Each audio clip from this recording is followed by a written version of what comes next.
them up, just to be like sure, what they were packing. What kind of check would that be? I mean, if you're actively feeling, that's got to be like investigation, or maybe a combination of investigation and perception. Like, you're at an angle. Are you at a right angle where you could see and feel, or like I said, in the dark under the covers? That might just be straight investigation. Or you could just get like mad medical professional and be like, "Come hither, child," and like pants them and like bust out the magnifying glass. I've studied anatomy.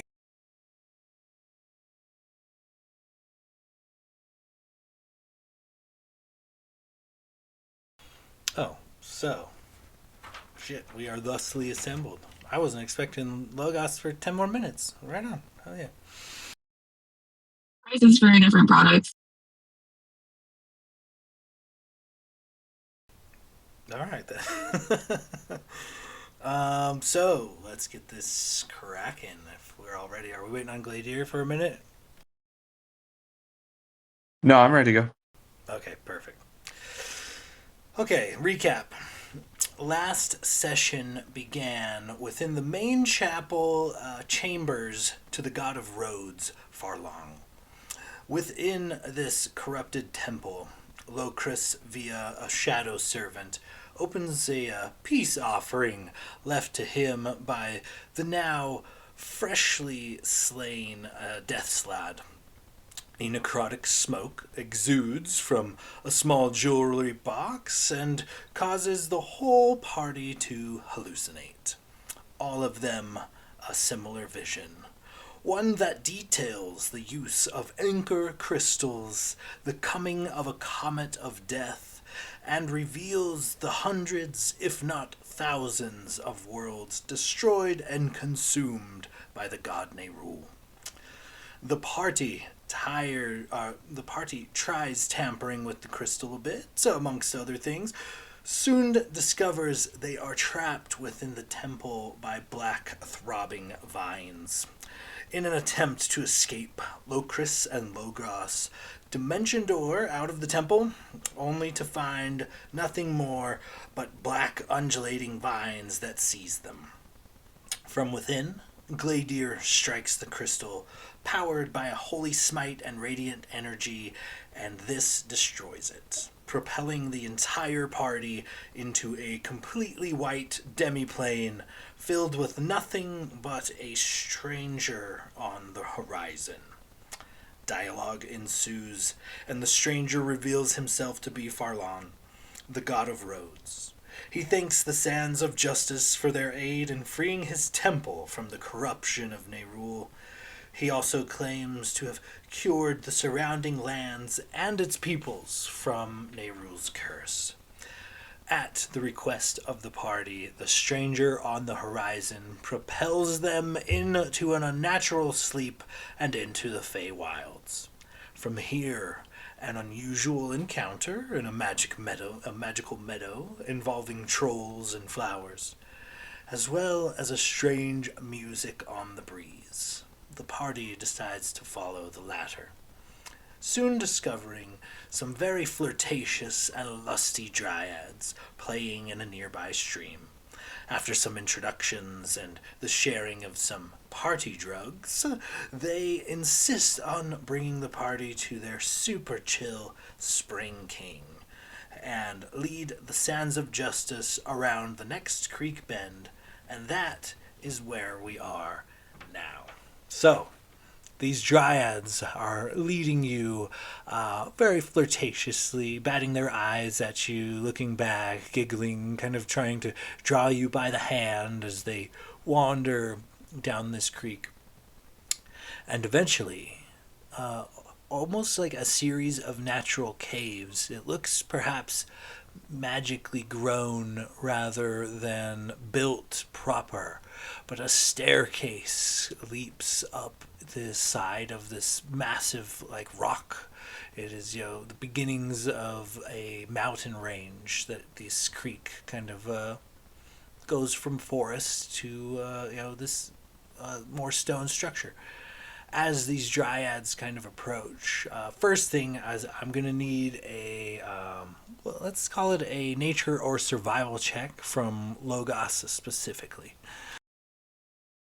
And for clarification, who ended up doing the drugs that the dryads offered, just so we know? Oh, that was me. Like, Glade Oh, for 100%. sure. Just making sure. And also Logos? Yeah, yep. Oh, yeah, I definitely. can hear the trees talk and shit. You're like super wise. Super wise. It's a 25 survival. Okay, so with a 25 survival, you know that you guys have traveled a plane or two at this point. You know that the Feywild is kind of like a mirror of the material plane. And Logos, as you approach this place, the way the creek moves, the way the trees are placed, the way this big rock, this area is just kind of set at the base of this mountain.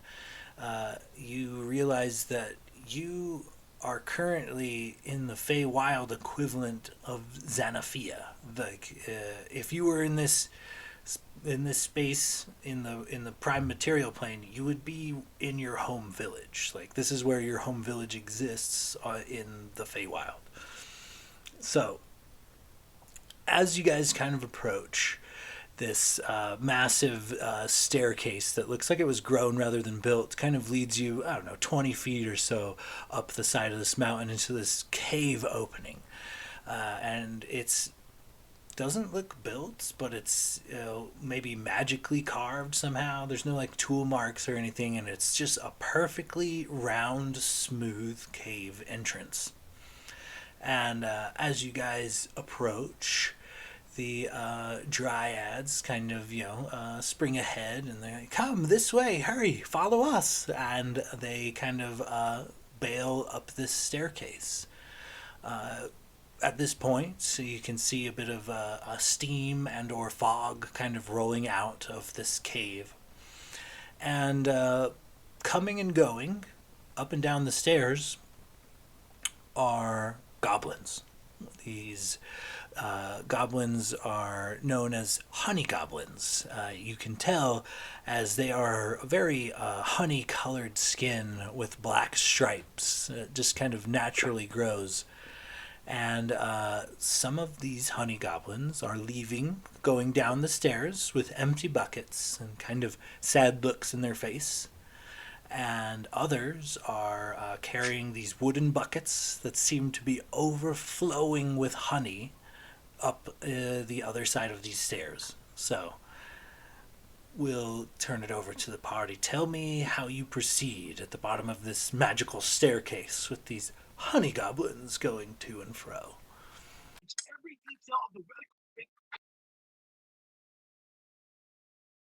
Is there any sort of check that we could roll to like maybe recognize more about these creatures? Are they like hive mind, or are they controlled by something?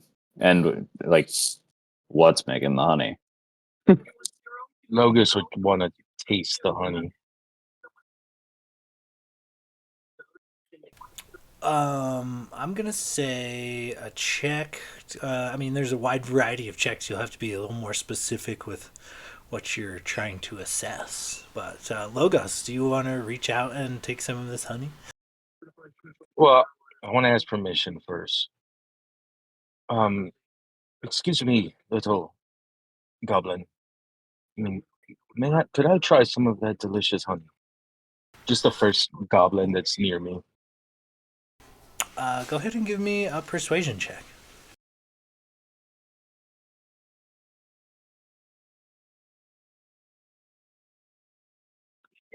It's a.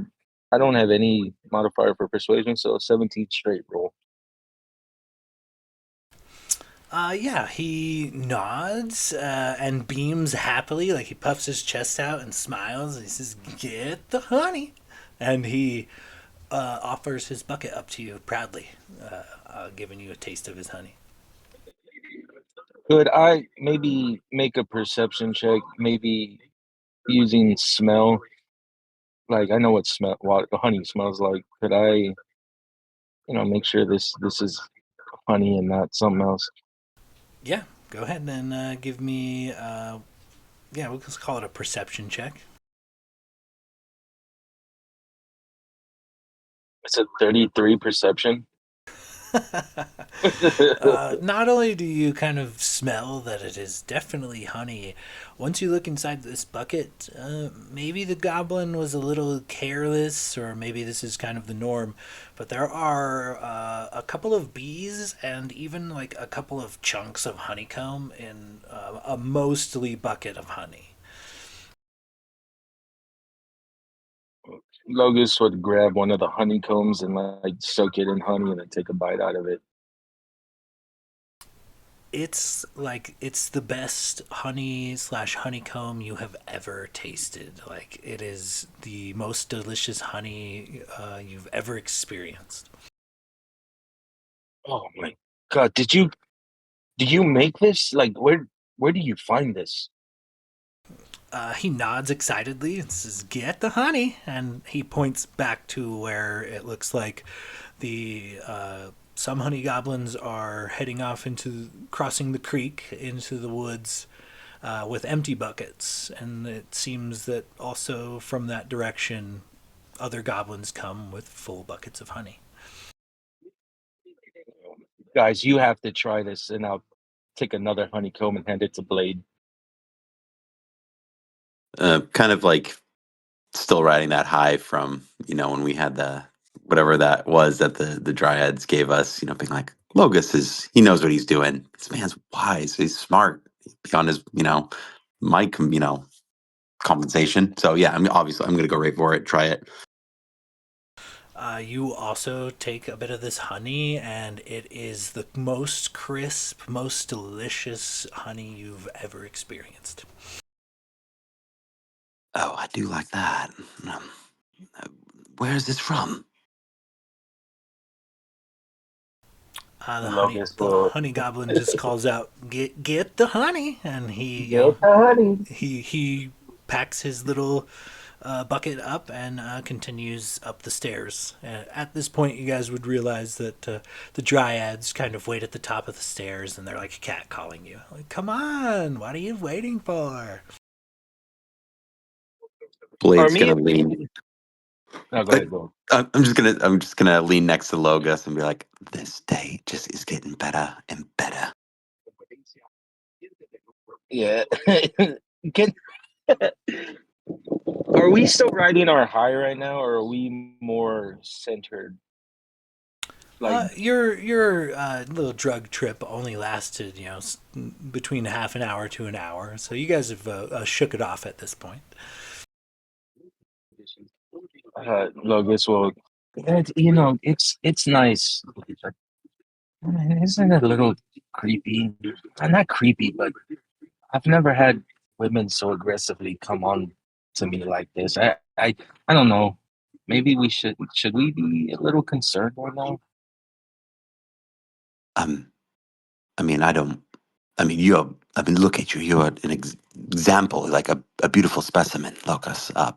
But I mean, myself, I'm used to women just, coming in flocks at me. This is all the normal for me. Um, so I mean, I don't see any red flags. Yeah, I mean, Well, I'm just gonna pipe in here. I've been concerned this whole time since you took magical fairy drugs Gladiator, from a Gladiator, dryad. with all due respect, my friend, I mean, when it comes to women, I trust Blade a little more. No offense, but you don't really know women like Blade. So let's, if Blade says we're cool, we're cool, and Logos will follow Blade up the stairs. Oh, Jesus Christ. All right. Um, and I'll turn around and give Gladiator like a heart symbol with my hands. Like, don't mean that. Sorry, but not sorry.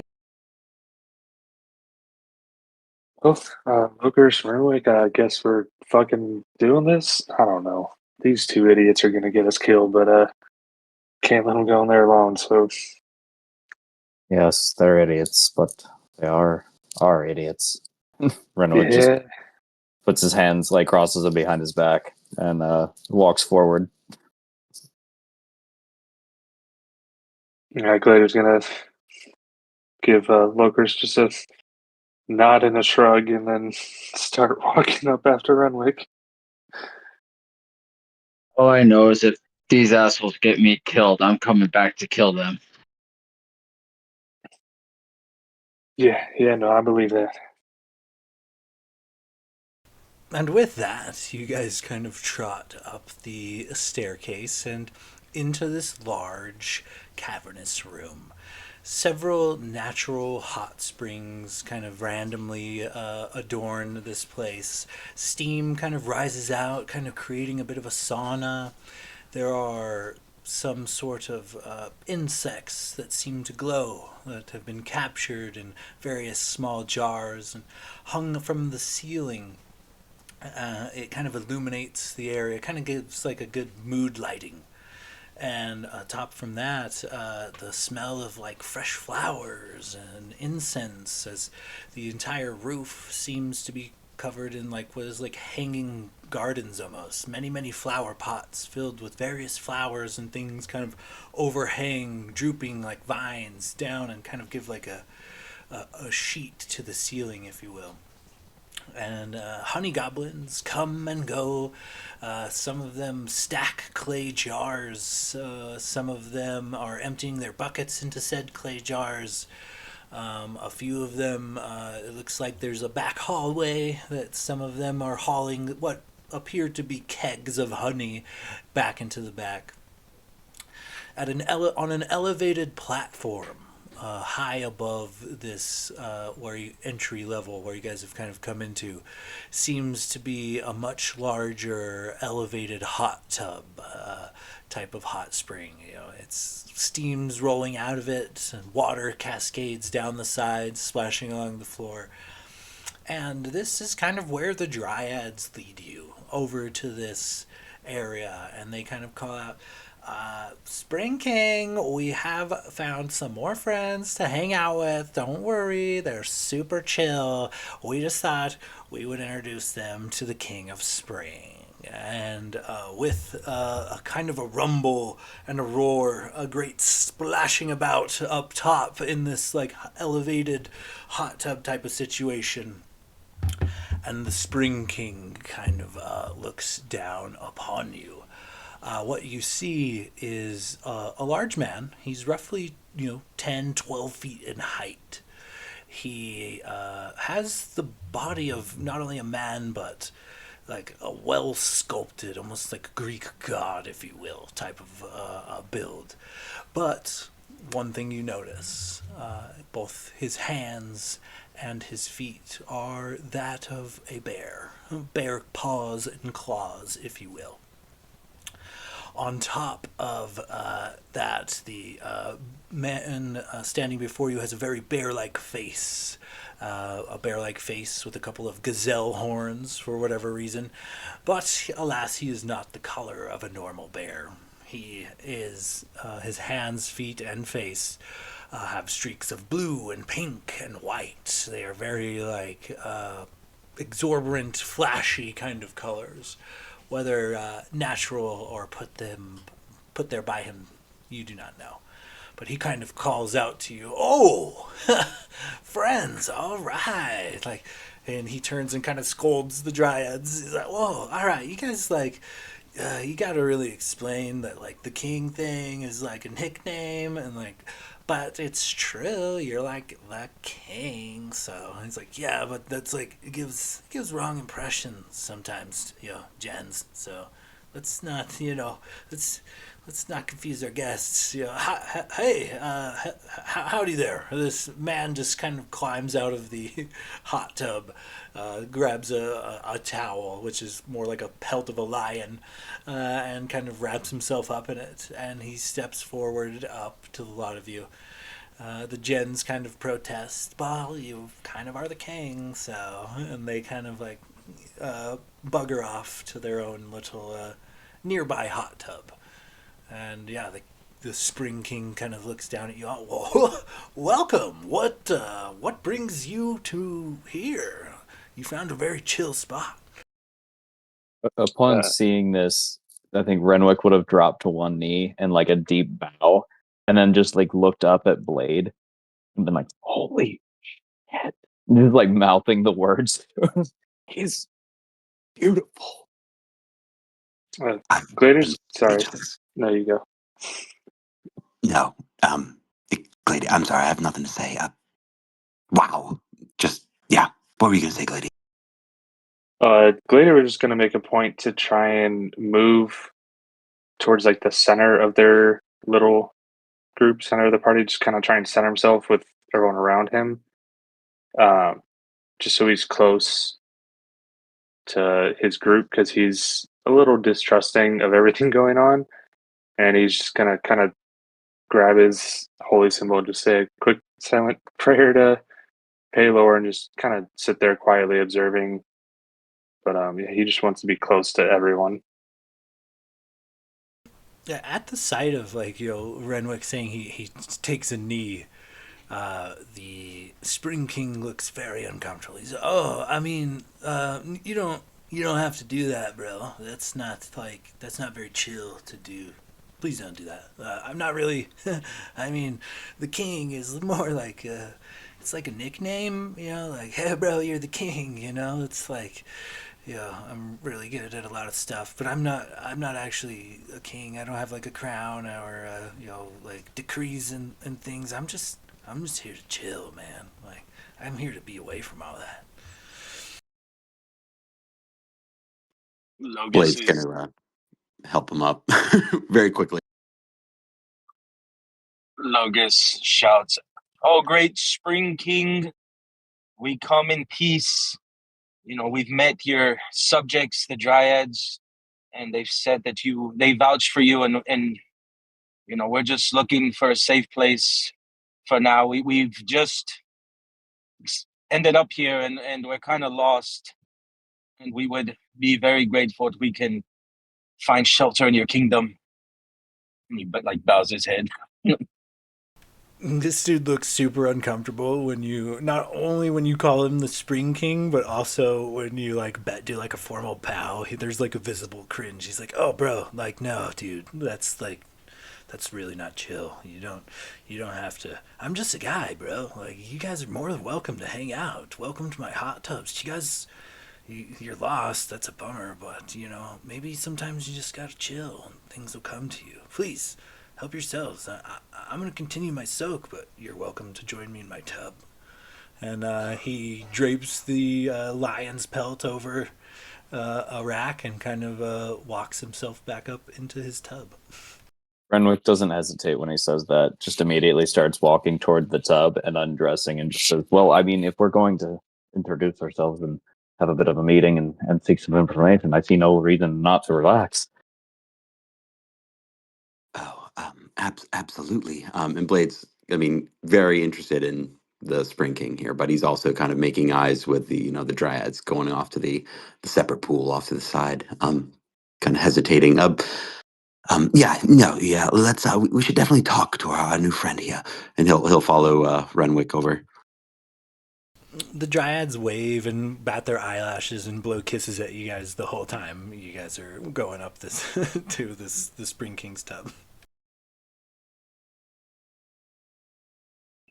Glitter will follow. Maybe not get in the tub. He's probably still. I think Glitter's still a little nervous about the whole situation and just everything he's heard about the Feywild, how it's a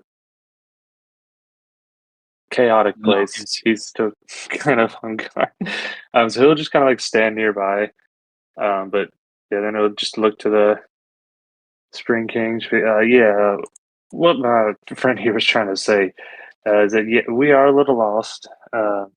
We actually came here looking for his father, who might have very possible he passed through here sometime.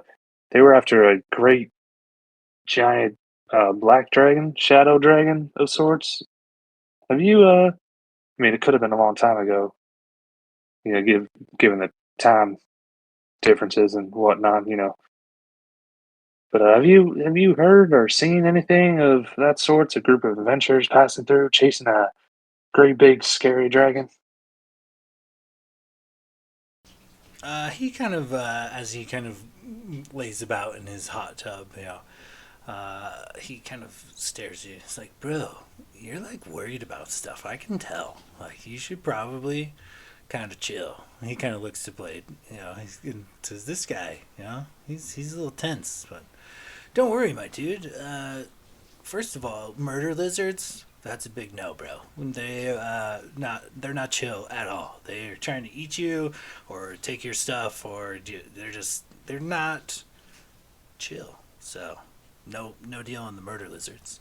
But yeah, I mean, people come and go. I guess. I mean, who's his dad? You thinking like Hobgoblin or you know Owlbear? I don't know.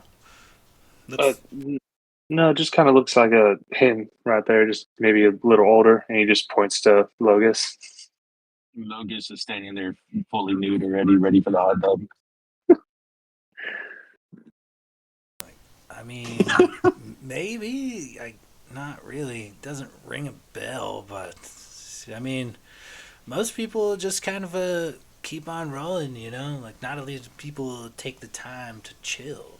Like do you guys have you traveled far? Are you hungry? Yeah, I have some. I have some food. I have some drink. Do you guys like honey, bro?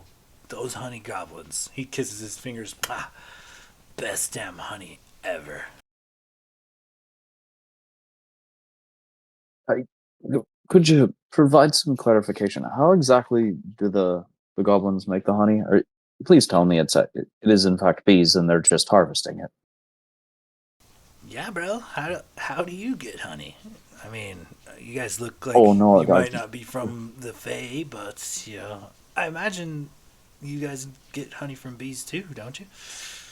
oh we certainly do, but you see we're just we've seen some strange things in this place, and I just don't want to assume anything is the way it is where we're from.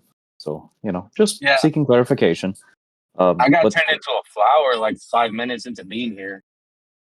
Whoa, dude.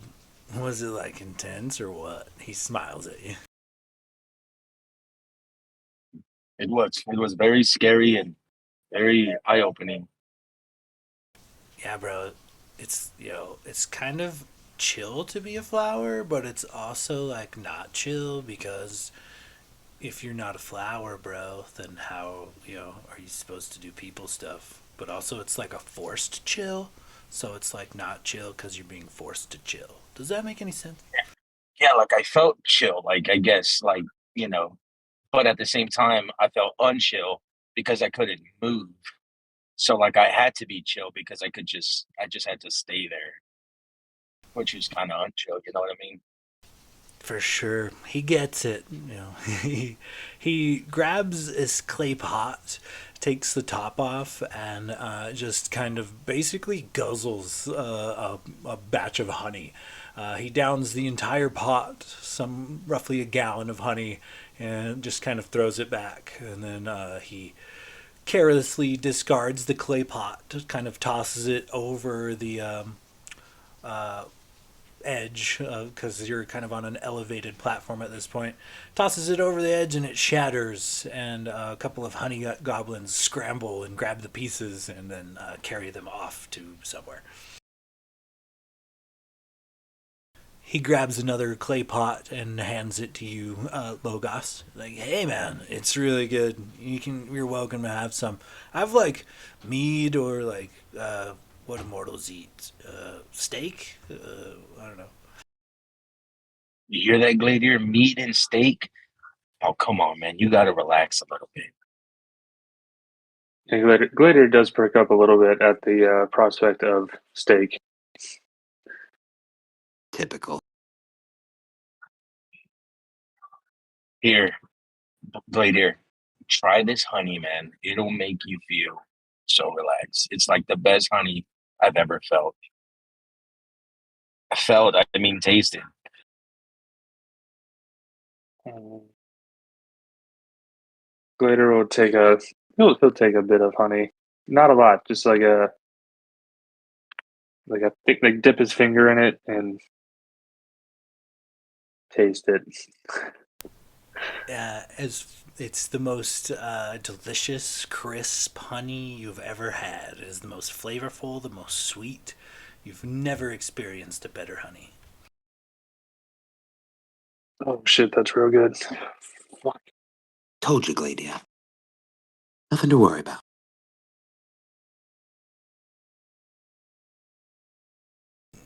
Hey, little bros, can you bring our new guests some, like, beverages and things? Thank you. And a pile of honey goblins kind of run in, several of them carrying large pitchers of what appears to be a honeyed mead, several glasses, even some tables and chairs they set up for you, for those of you who are not participating in this hot tub soak. How deep is the hot spring? Just for Um, reference, since I'm only like 3 feet tall. it's probably 6 or 8 feet. I mean, this individual is about 12 feet tall, and the water comes up to just over his waist, so it's probably you know somewhere between 6 and 8 feet. So Renwick's just gonna like, since he can't walk because it's too deep, he's just gonna kind of like float on his back over toward where the king is and prop up like right next to him with his like leaning his back against the side of it with his arms up and just look over at him and be like, so tell me a little bit about yourself. How'd you end up looking like that and doing all this, and what's what's your deal? Just trying to like assess what this magnificent creature is. He's like, "Ouch, bro. I mean, I was born like this, I guess. Why are you like that?" He points to your tentacle hand. That's a story for another time. Oh, all right. Hey, I'm not trying to be unchill. I'm sorry. I take it back. That was super unchill of me. I mean, I don't know, dude. I just like to chill, and so I could set up this place and I chill here, and then you know, people come and go in the Fae, and just friendships are made, handshakes here, deals there. Next thing you know, I'm hanging out with a bunch of beautiful ladies all day, and I got a village of honey goblins that's willing to trade me honey for my protection. So, I mean, they're not really far. It's a short distance out the cave. It's the easiest, most profitable work of my life. It allows me to do a lot of chilling, a lot of eating honey, a lot of good vibes, meditations. It's pretty great around here. You guys should hang out for a while. You'd like it. Oh, I certainly think I would. I mean, you seem like an honest working man. I mean, your job is protecting the creatures around here, and that's admirable. How exactly is it that you provide your protection? I mean, literally, you're rather large and strong, but I can only assume that you've got some sort of magical capabilities. What with your just everything? And he just kind of blushes a little bit. Go ahead and give me a persuasion check. Always feel like my persuasion is better than it is. It's not great. So, how's a 13 grab you?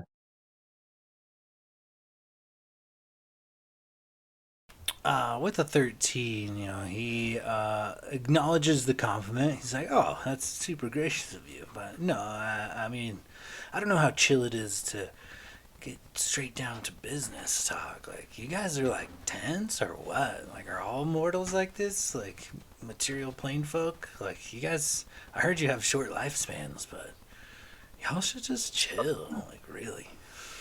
Uh, ah, I'm sorry. I gotta kind of jump in here. I'm really sorry about my friends here. They're all very kind of business first. My name is Blade Silverstring, and I'll reach out my hand to shake with him. Blade Silverstreak, nice to meet you. Some people around here call me the Spring King, but that's more of like a nickname. You could just call me Stuart. Do it. Pleasure to meet you. Uh, God, I've been called names for so long. Silverstring. I mean, it's just become an actual name for me. But a lot of people don't know me by my real name. It's kind of how funny how you get lost in translation a little bit. Can definitely relate. Yeah, man. I mean, you kind of get it. So, you met the ladies. The gens tell me they're into you guys. He kind of gives you like an elbow in the water. He's like, nice, nice. Can I insight check Blade to see if he was bullshitting about his real name or if Yes, I would that was definitely fuck actually that. like a lie? Like, it was he just like trying to like relate to him and like fucker just say shit, or was he being honest about people not knowing his real name? Oh, you guys are just conjuring nonsense. You literally said it.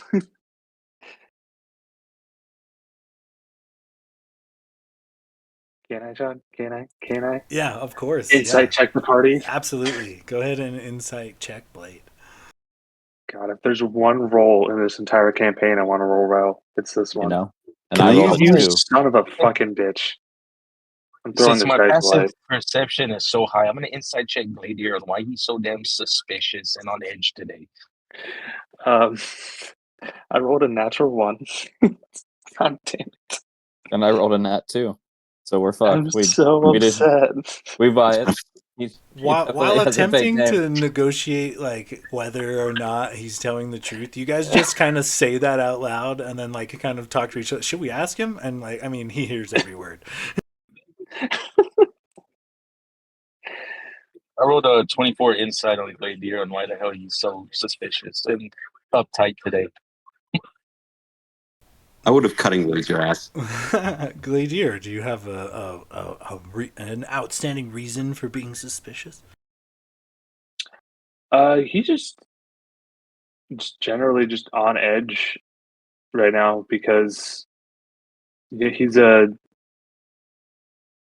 he's I mean he was well educated up until like middle school, so he's like he's read storybooks, he's read like history stuff like that when he was a child, so like he's heard stuff about the Feywild. I think about how like chaotic and like nothing is what it seems. So I think he just in general is just on edge in this kind of atmosphere. So that I think that's why, like, if he is coming off as tense, that would be the reason. Does that satisfy your check there, Logos? Logus is giving him the suspicious squinty eyes. Gladiator, my friend, we are we're being welcomed to another man's home. Let's try to relax. And he'll walk up to him and like feed him honey and like try to massage his shoulders.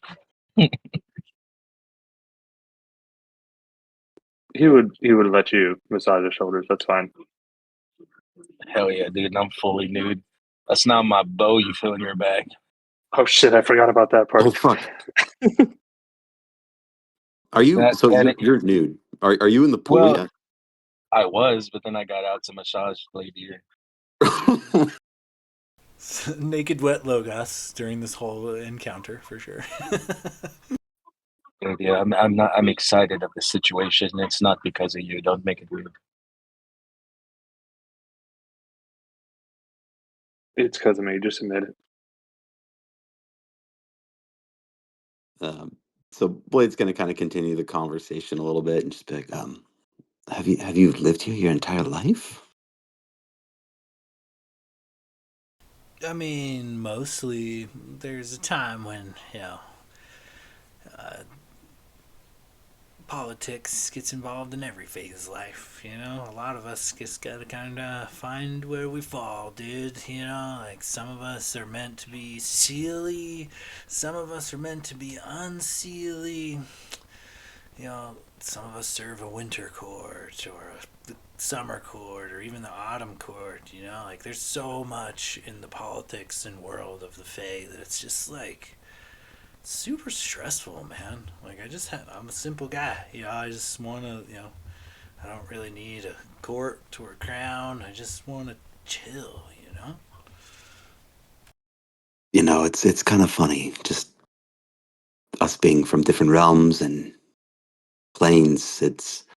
you can almost be cut from the same cloth, you know. I agree.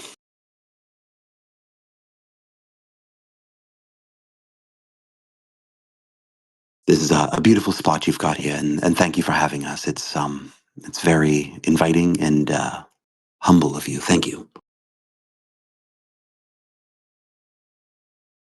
Yeah, bro. I mean, it's awesome to have new guests. It's not very often that, it's been, I don't even know, months maybe?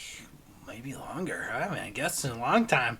I mean, I like the dryads, and the honey goblins, but to be honest, bro, they're not really good at conversation.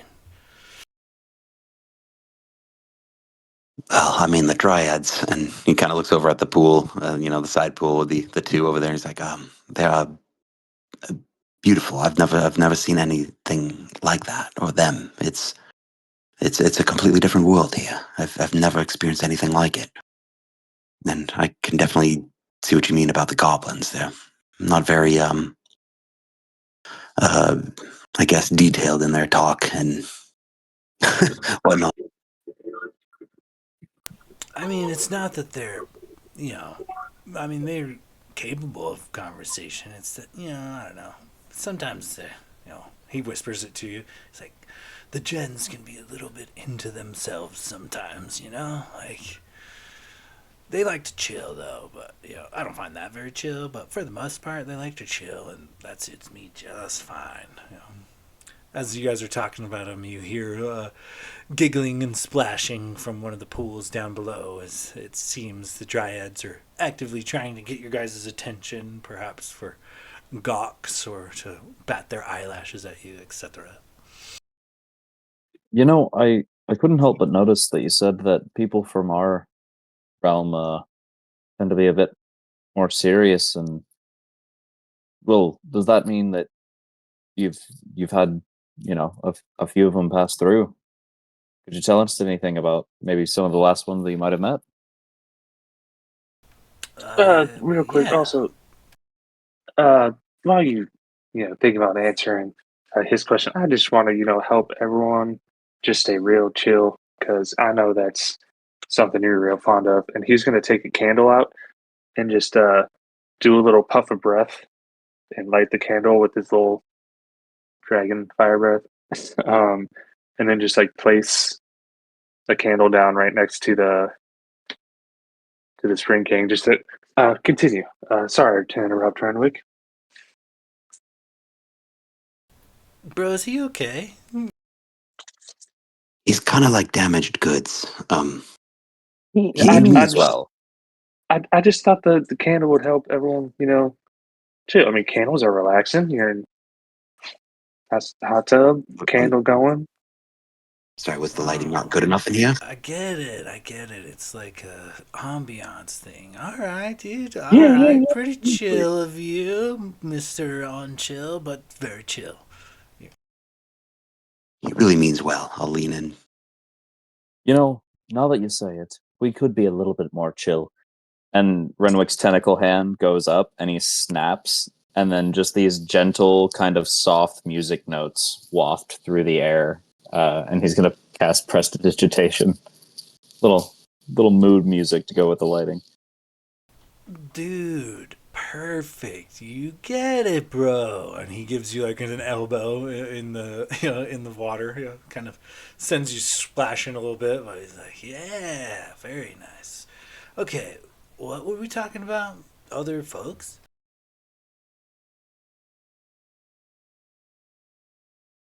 Well, yeah, you had mentioned that some people that come from our realm that you've met are not chill like us. And well, could you tell us anything about them? Maybe what they looked like, where they were going, if they were chasing a say magical flying dark lizard? 'Cause that would be pretty chill of you.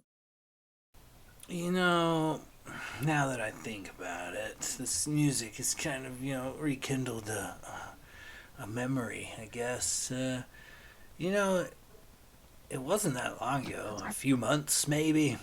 I saw Yeah, a handful of folks coming round, but they really just wanted directions to the Autumn Court. But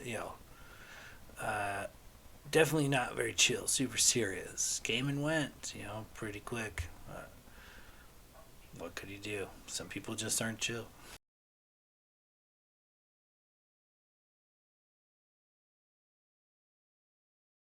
This Autumn Court, is that pretty chill? I mean, I guess it depends on your personality, bro. You might like it. Some people like it. I don't. I don't like being told what to do or when to do it. Or, the Feywild's a crazy place. Pledging yourself to royalty, like a king or a queen or a prince or princess, shit gets crazy, man. Like, if they're not chill, then it's like impossible for you to chill. Like, you can't. Like, if they're mad for whatever reason, you just might like have a shitty day just because your patron or your someone you swore yourself to here is not having a great day. Like you, it's like a ripple effect of the magic of the Fae. And if you ask me, it's total bullshit and sucks. So I'm not dealing with that. I'm just here to I chill, can baby. I can respect that. I certainly wouldn't want to have to deal with all the pomp and circumstance. So if this group of people that wasn't particularly chill was coming through, looking for the Autumn Court, which would inherently be even less chill, what? Why might you think that they would be seeking the Autumn Court? Don't you think they'd want to stay here with you and chill? And he kind of sinks a little deeper into the hot tub or the hot spring. I mean, I would like them to chill. I offered them to chill, but they just kept demanding directions to the Autumn Court, and I just thought maybe if I was to help them, then they could help me. But they said they didn't have time, so I just kind of pointed them out the way to go. Finding the Autumn Court is a little more difficult than finding the Autumn Court, I guess, if that makes sense, bro.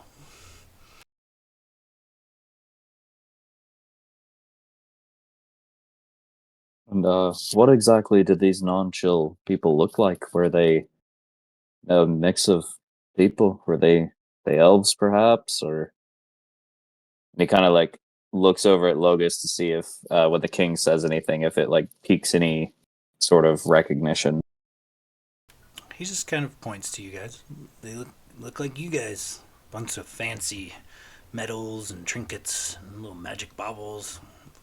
Lots of people wearing armor, weapons, dude. By the way, violence, not chill, bro. Not chill at all. Well, unfortunately, violence is necessary. Did the man who was talking to you look like me? Was he an elf? No man came. A lady elf, maybe a lady half elf. I don't know. It's hard for me to tell you kind apart sometimes.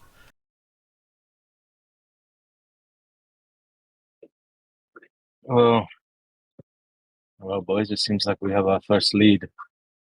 Spring King, we need to find the Autumn Court as well. He cringes. Okay. I mean, Stuart, sorry, Stuart. I forgot. Sorry. thanks, bro. It's a nickname, bro. It's not like I'm not like a king, okay? You had mentioned that there was a request that you had maybe asked for, and I mean maybe we can help each other. Yeah, I mean, if I scratch your back, you scratch mine, right? If you guys maybe help me out, maybe I could do you better than point you in the direction of the Autumn Court, bro. I could tell you legit how to get there. Blade's eyes open very wide. Yeah, I mean, we're very experienced travelers, and you know, it's not always one-sided. You've got to help out, and we want to help if we can. You seem like a good person, Stuart, and we want to help you. And we have a very diverse set of skills amongst a lot of us. Being chill, not one of them. You know, you and the little tentacle guy are pretty chill. I don't know about Captain Unchill over there. He points to Gladier. But, he's trying at least. And this guy, he gives Logos a big elbow. It's like, I like him. You should hang out more.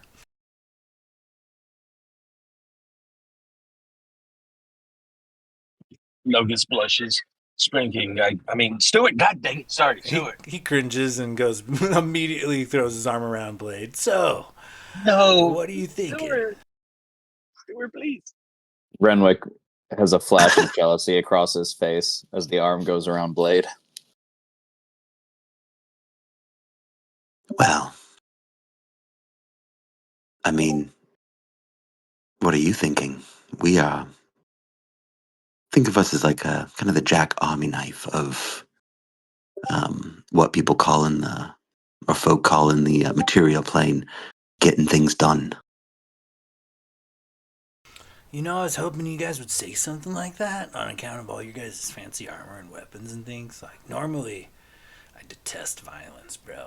But I get it. I gotta protect my people. I can't. The long and short of it is, somebody's been fucking with my honey goblin village, and when the honey goblins have to rebuild their homes, they don't spend time making honey, and if they're not spending time making the honey, they're not hooking me up with it. You know what I mean? It kind of makes things unchill. At the mention of the word honey, several honey goblins come into the area once again. One of them, just kind of freshens up any of your guys' beverages or leaves just a full bucket of honey behind for your pleasure. But another walks over to the Spring King, Stewart, begins ladling honey straight out of the bucket into his face, and it's like a rather quick ordeal. This honey goblin empties a bucket of honey into this guy's mouth, and he barely has to move to do anything about it. Chunks of honeycomb and bees are clearly coming with most of it, and the goblin happily says, "Get the honey," and wanders off. Glader's for sure gonna take one of the buckets and just kind of like slowly scoot over to Lokris and just kind of slip it into the bag of holding on his waist or wherever he carries it. Are you trying to do this stealthily?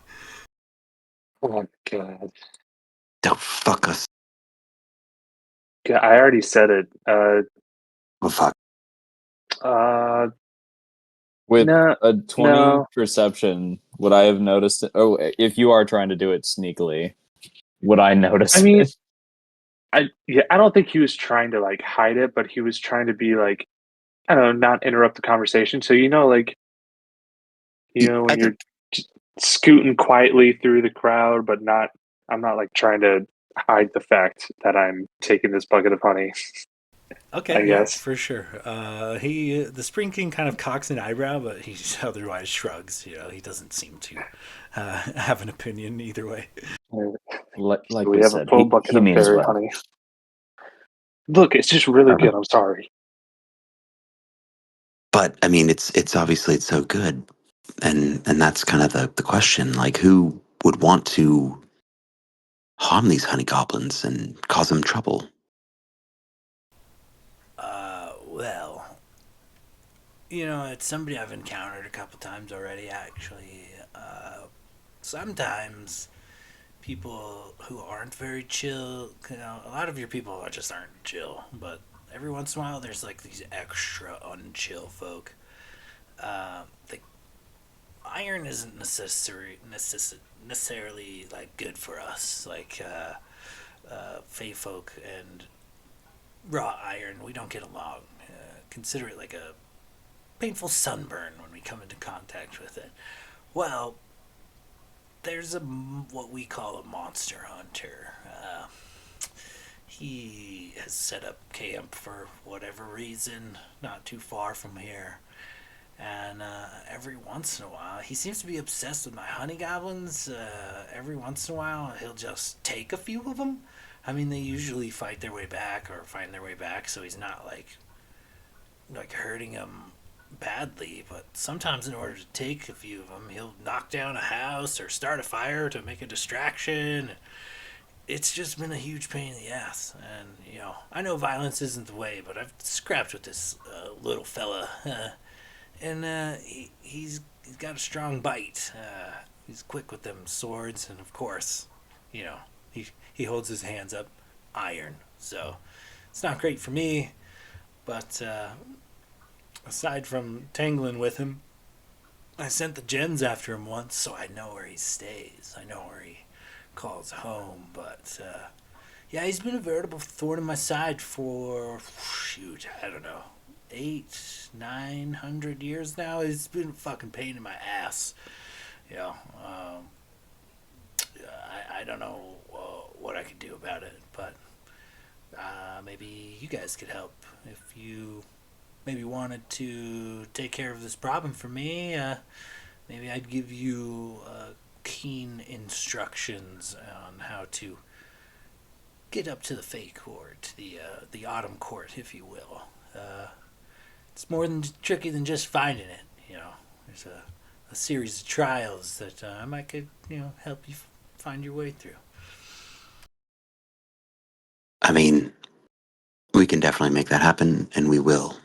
Um, so, I mean, the location of this being is where? So not far, right? I mean, I could take you guys there right now if you want. Sorry, you guys got a minute? Like, I'm not gonna go like up to his house or whatever, but we could go through the Goblin Village. There's wood. The honey's so good, like here, but it's like even fresher there. Believe it or not, bro, it's great.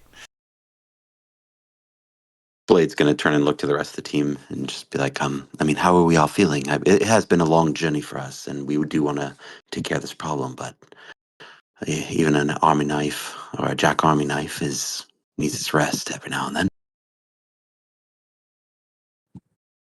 Yeah, I agree. And we were hoping to chill, for a little bit, maybe get some rest, maybe see, what's going on with the gens over there. And I guess we'll kind of like leave at them. Blade's also glaring. They wave Yeah, back. They blow kisses. They bat eyelashes. yeah. I think maybe take a little rest and then check out your problem. And you're saying if if Absolutely, we help bros. you with this, you can maybe return the favor and help us a little bit over with our situation. Oh yeah, man. I mean, it would be unchill of me not to at that point, right? Like, you guys help me All out, right. and then I'll help you guys out. And yeah, bro, like, don't worry about time. Like, I know time is a big deal for you guys, but things work different here in the Fae, my bros. So just relax. Time's not a thing here. We'll get it done. And Blade will kind of go up for like a pinky promise. All right, you take care of my problem, and I'll point you in the right direction. And he accepts your pinky promise. Uh, can I take a quick glance at the candle that I lit? Uh, so the candle is just a basic candle for my inventory that came with my like starting gear for being a paladin. It only lasts for 1 hour. After that, it just burns out and candle gone. I'm just kind of curious: is our perception of time being fucked with? Like, has it not been that long, or is it? I don't know. His whole spiel about That's "don't worry about interesting. time" is Go ahead freaking and me out. give me. I would accept an investigation, an insight, or a perception check. Your call. Uh, Definitely gonna be investigation then, because insight and perception are. Well, I have advantage on perception. Is advantage better than a +5? I'll do investigation. Okay, for Okay, sure. that's good. 18 investigation check. 13 on the die plus 3 or Okay, 5. so with an 18, you notice it's kind of both. Your candle wax does in fact melt like normal. However, as you kind of look around and you're in this kind of well lit, kind of like mood lighting, kind of almost decorated, I guess. Lots of plants and jars of honey and some servant goblins and the dryads all hanging out. But as you kind of look around and you look outside, it is still roughly 8 a.m. You know, the sun has crested the mountains, but barely. And the sun does not seem to have moved. It seems to be morning, and it has been for hours.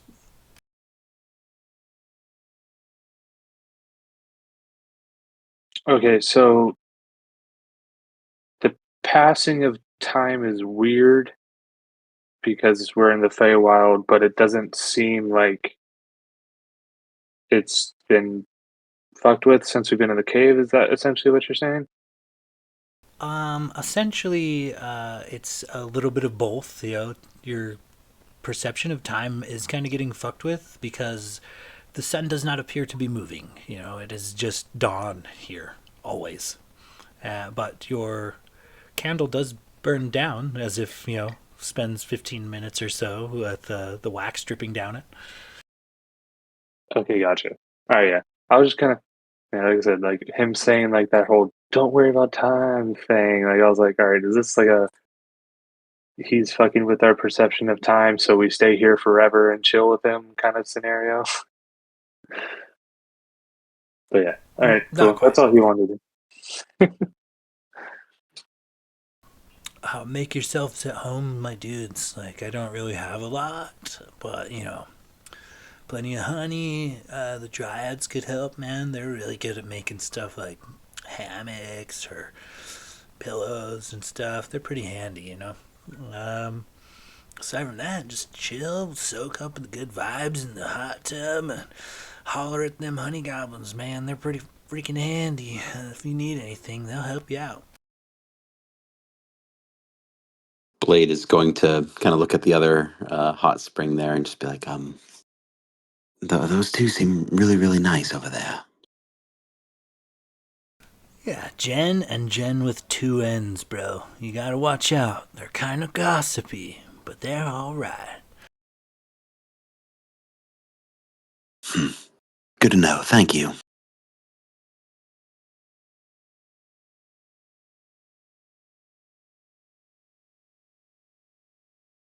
So, tell me, he points to Gladier. You, what's your deal? You're not a smooth skin like the rest of them. talking. Sorry, guys. Sorry about that, Stuart. What was that last part?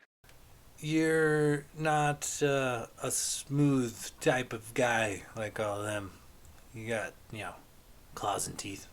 That's awesome. What's your deal? Oh, yeah. Claws, teeth, scales. No tail though, as I am constantly reminded. Uh, no, I don't know. I'm just a dragonborn fella. I was born up in the mountains, and my family was taken from me, and I grew up in a desert after that. Me and met my friends here. We you know, helped start a revolution, freed my people. We fought in Aboleth. A lot has happened. It's a very loaded question. I'm Whoa. just kind of here along the ride. I get why you're so tense, bro. Nice. Alright. Well, you know, feel free to chill. Hey, you, get the honey. Bring this guy a steak, would ya? And shortly later, a honey goblin runs into the room. Get the honey, and places a perfect cut of a perfectly cooked tri-cut steak. Just a thick bastard, 6-8 inches thick. Uh, I yeah, he's mean, gonna look to Stuart. Do you eat steak as well? Because I've got something here that you might like that goes along well with it. I eat sometimes, but to be totally real, The gens pretty much hate it when I eat meat, and they're kind of bitchy about it. So I just, sometimes. Um, he's gonna pull out a bottle of the hot sauce that he got from the King of Brightwood. Um, Now this here, do you like spicy food? Have you ever tried spicy food? Oh yeah, dude, like the peppers here, top notch. Find them by the creek. Whew, it'll cook you, but worth it. Good flavor. All right, he's gonna take Is there a spoon anywhere? He's just gonna take like a spoonful of honey and do a drop of the hot sauce and hand it to good old Stuart. Now try this. Stuart takes the hot scoop of the hot sauce and it, with a nat one, he's immediately appalled. Oh, dude, that is rank. Like, oh my god, oh, you eat this? Oh, don't put that on the delicious steak my little man just made for you. That is terrible. What is? Ugh, mortals, dude. You guys, ugh. What is that? Just vinegar? Ugh. I actually I just don't know. You know, it's a gift from a friend. I haven't even tried it yet. I was Are saving you it sure for a he's your good occasion. friend, bro? Ugh, not great. Not great. Yeah, I'm not quite so sure he's my friend anymore either. Sorry about that. I'm truly sorry. I thought that was gonna be better than it was. And he's just gonna kind of take his steak and move into the corner and just sit down and start eating. The Spring King grabs one of these clay jars, holds it above his face, and like cracks it like an egg, and just this big glob of honey falls into his mouth as he once again discards the clay pot over the side. It smashes, and a couple honey goblins come out of nowhere and take the remains elsewhere.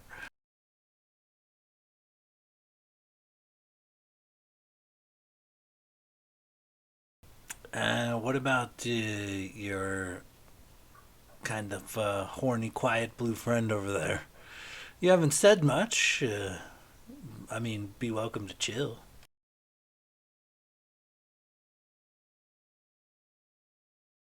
You see, you don't understand. I was chilling like a polar bear on an iceberg.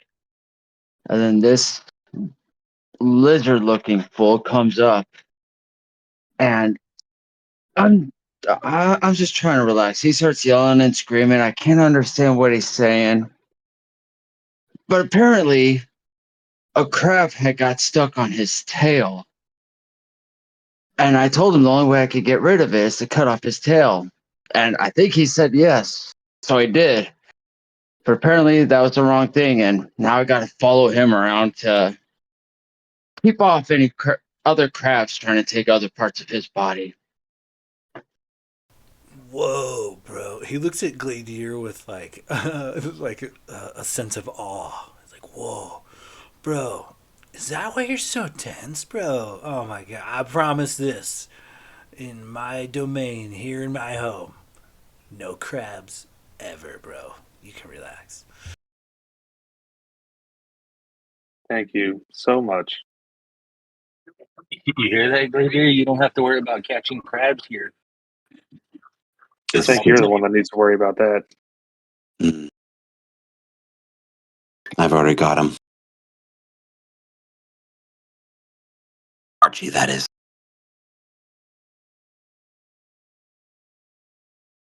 So Mikasa, Sukasa, you guys feel free to hang. Anybody feeling like some honey?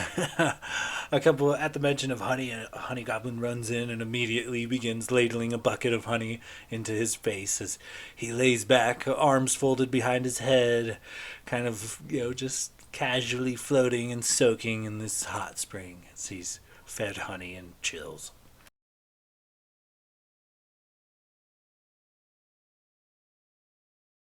Well, I think it'd be rude to turn it down, and he'll just like reach for the nearest pot and take a big, like I guess like pour it from as high as he can hold it up, like make a show out of it, and just this long pull of honey. It's definitely sticky and kind of messy, but it is the most crisp, delicious honey you've ever experienced. Oh, fuck me, that is incredible.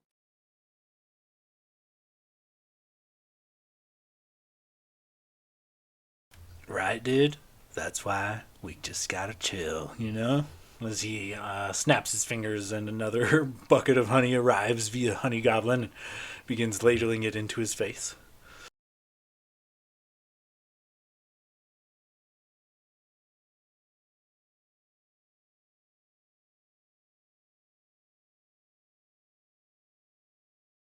So, as you guys kind of chill and soak, tell me how you proceed from here.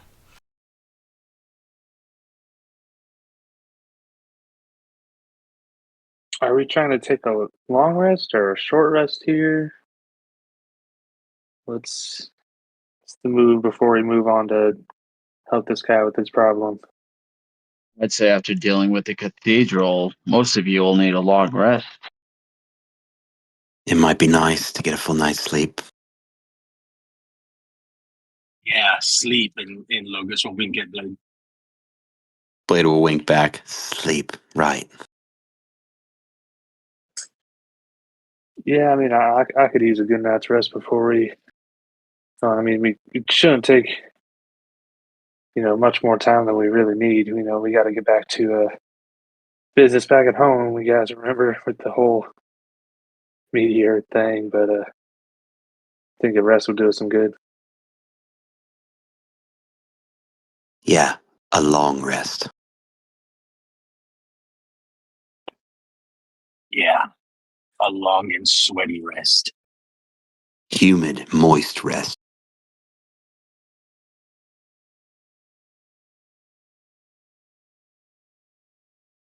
Just no comment. Yeah. Stuart, do you mind if we sleep here for the night and then help you with your situation tomorrow bright and early? I mean, you guys are welcome to chill as long as you'd like, but there's there's no brighter and earlier than now, and nighttime is kind of a winter court thing, so it's always beautiful spring morning here, 24/7. You tell me when y'all are ready.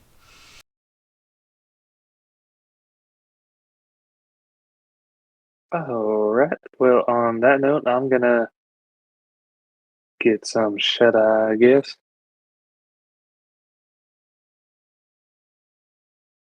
So, if it's always like a kind of like a sunshining morning, does that mean it's like it's always breakfast? Like, how do you decide your meals? Well, I don't really have to decide as long as the Goblin Village is kept safe, man. That honey just flows. It's good shit. As he mentions honey, yet another honey goblin shows up to ladle honey into his face.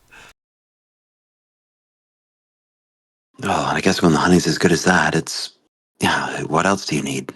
I get it.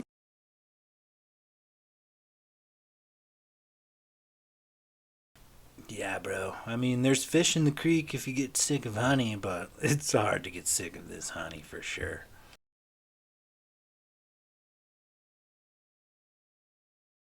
Ooh, Renwick, it's been a while since we've gone fishing. Yeah, we were pretty good at it. I mean, it even saved Gladier's life one time, didn't it? That was you, right? Yeah, you literally fished me out of a burning room. It's crazy. Forgot about that.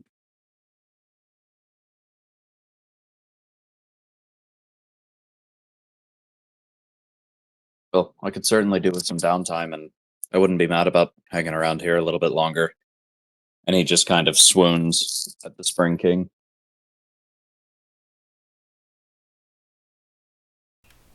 He just kind of lavishes in the adornment, if you will. The occasionally one of the gens will kind of call out and kind of heckle you guys to come down and hang out. Even occasionally shouting up towards the Spring King. Yeah. But for the most part, the dryads just kind of splash and talk shit in their pool. They're giggling and whispering, trying to catch your guys' eye, waving and blowing kisses as much as they can. And all the while, honey goblins just kind of go to and fro. Some of them are building pots, some of them are filling those pots with honey, others are transporting or stacking or placing these pots in various places. Tell me how you guys kind of proceed. I Well, guess Blade, I think it's about time we retire to the other pool. I agree, Stuart. Uh, Thank you so much for having us. Your hospitality, it's truly a blessing to be here. But I think if it's all right with you, Logus and I are gonna maybe retire and maybe mingle about and talk to maybe some of the dryads and kind of like look over at the two gens over there and kind of just like gauging Stuart to like see like how he feels about it. He doesn't want to step on any toes. You know what I mean? He, from his back, as he's just kind of floating in the pool, he just kind of like waves a hand. He's like, "Oh yeah, man, go on, have a good time. Mikasa Sukasa, my friends. Just don't forget to chill." Gladiator, Renwick, anyone? Uh, would you like to go to the other pool? Well, I'm certainly not going to miss whatever's about to happen. So, begrudgingly, you'll have to excuse me, my liege. And he winks at the king and then climbs out of the pool naked and starts to walk over to the dryad pool with them. I'm not really a king, it's a nickname.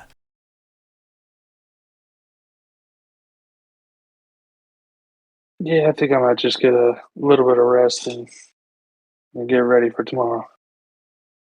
Gladiator, man, you just have to chill, man. Go soak in the pool with us for a little bit. Like he said, man, time is irrelevant here. We got all the time in the world.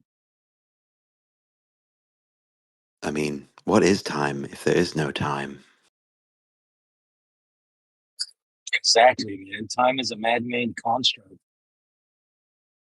I'm beginning to understand. I think. I mean, time may be irrelevant here, but it's for sure relevant, back home where a giant god is riding a meteor headlong for our homeland, seeking to destroy and enslave the entire population. Yeah, but wasn't it like 7 years there? Was like 1 year there? Like they have all Hey, the time. guys, you're getting awfully not chill, and I don't think, in honor of our host, that we should be not chill. And he kind of like side eyes Stuart. Stuart does call across from the room. He's like, yeah, "Thank you, bro. That was super chill. But yeah, dark gods and evil shit, bros. Not chill, bro. You're bringing down the vibes hard."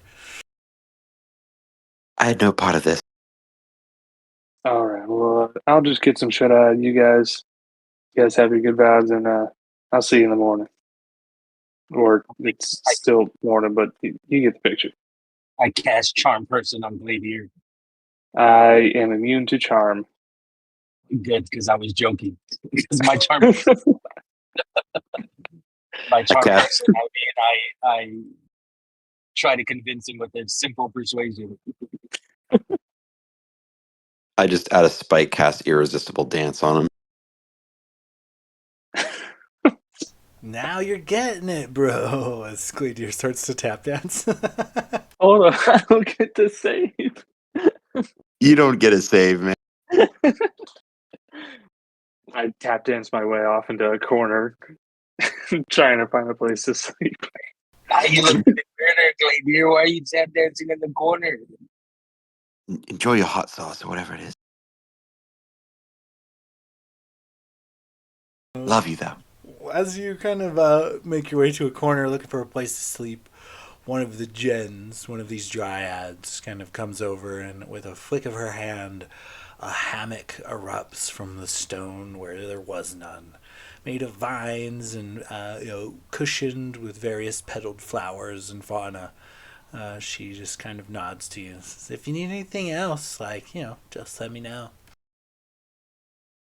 Oh, thank you kindly. I appreciate it. That was very nice of you. You hear Logus in the distance. Oh, come on, Gladiator.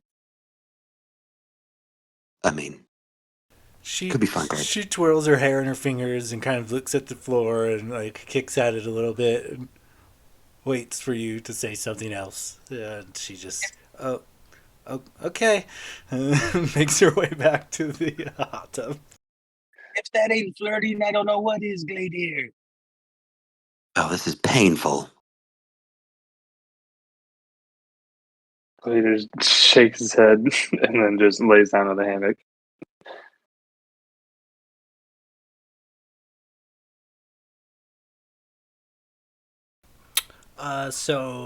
Those of you joining the Dryads are all too happy to receive your company, and they kind of go out of their way to pamper you guys. They begin rubbing your shoulders, they begin fetching you guys drinks, they offer to make any sort of food or accommodations that you need. They are pretty capable magically, but they immediately go to pampering you guys. Like you're getting set up, whether you wanted to or not, with not only massages but also like mani pedi type of situations. They begin like curating your finger and toenails. Like they are adamant on doing what they can to take care of you. All while Renwick is soaking it up, like letting them braid his hair, kicking back, feet up. He'll happily accept the pampering. Yeah, Logus is like he likes being pampered. He like lets him redo the war braid that Tardog did, and just fully like giving into the pampering. Blade is doing all the same. Just kind of taking it all in, and maybe by the pool side, he's kind of looking at his lute and just being like, "Would y'all enjoy a tune, perhaps?" Yeah, like seriously, a way to bring up the vibes for sure. Oh, it's not often that I do kind of smaller performances like this. It's normally bigger audiences, like hundreds, lots of people. I choose to not use weapons against people, but more words and music. Her eyes go wide as she kind of slowly, kind of like, a couple of gens seem to be paying you attention, and it seems like one dryad uh, desires your attention more than the others, and she kind of like pushes them out of the way as to kind of bugger off as she kind of scoots closer to you. She's like, "Really? Why don't you show me what those fingers can do?" Well, let me show you. Because in these groovy woods where the wild vines grow, lives dryads like you, with a peaceful glow. Barefoot, dancing, flowers in your hair. You spread your love and magic everywhere. You're truly beautiful and stay that way. One love.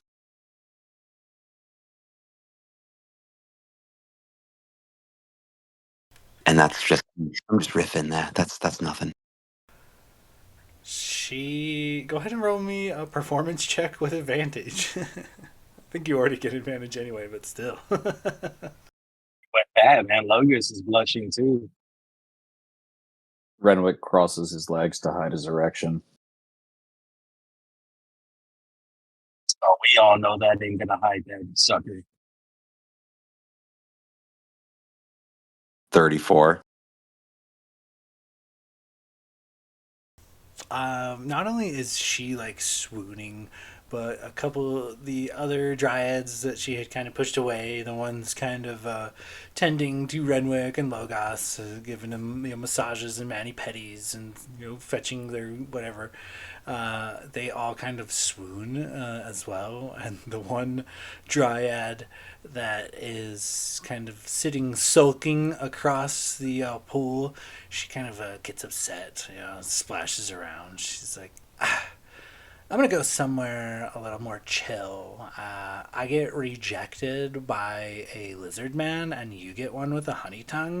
That's not even fair. And she stomps off and leaves the cave. A couple of the other dryads. Oh no, Jen, come back! Oh, we gotta. We might have to do something about that. She's got a point anyway. I don't know if it's just chill like vibes and auras we're in. I don't think I've ever noticed how unchilled Lady is. I mean, he's always been the moral compass of our group, and that inherently makes him a little less chill. But when the vibes are as immaculate as it is right now, I think you can let loose a little bit. And he seems unable to. Well, he's certainly set in his ways.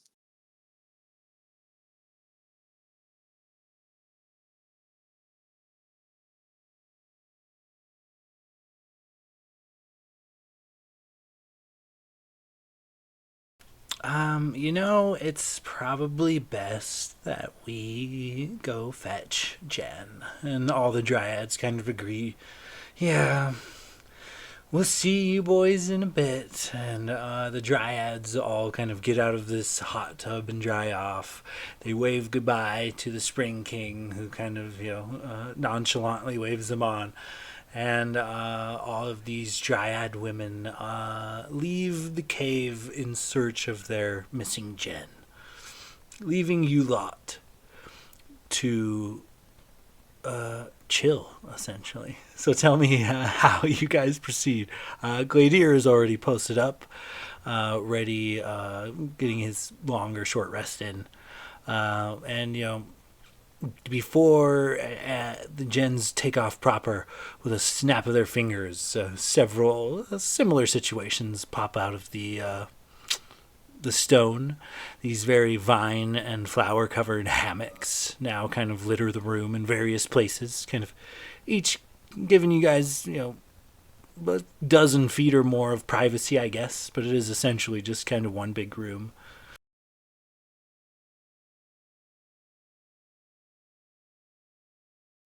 I guess reluctantly, since everyone left, Logus will retire to his hammock.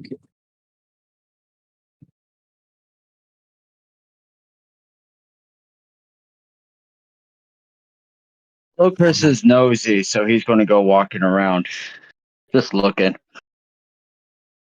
I think Renwick's going to get a little honey drunk and pass out too.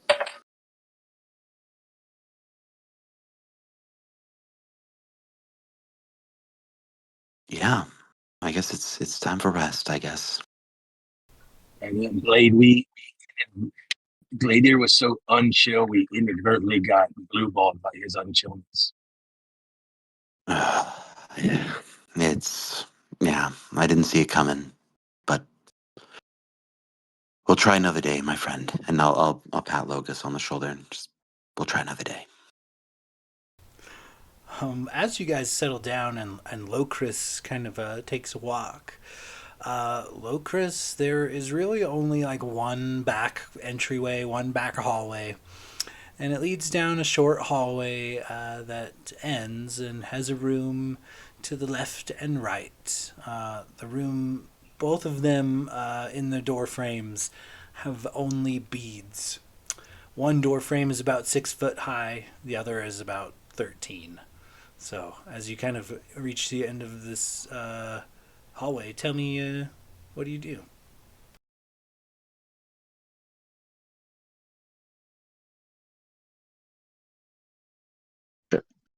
So one door is 6 feet high, one doorway is 13 feet high. Correct. And they're both kind of covered with this barrier of just beads hanging from the door.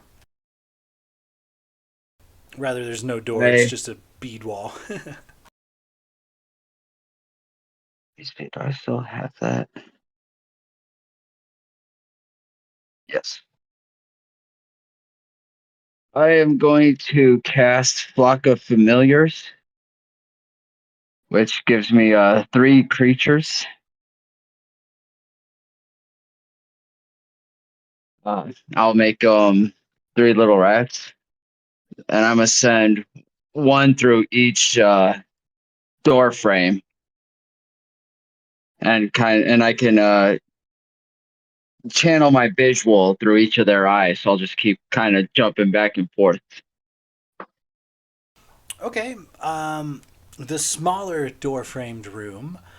It looks to be like maybe a servant's quarters. There are a handful of planted trees in this room that are a fairly decent size. They appear to be fruit trees.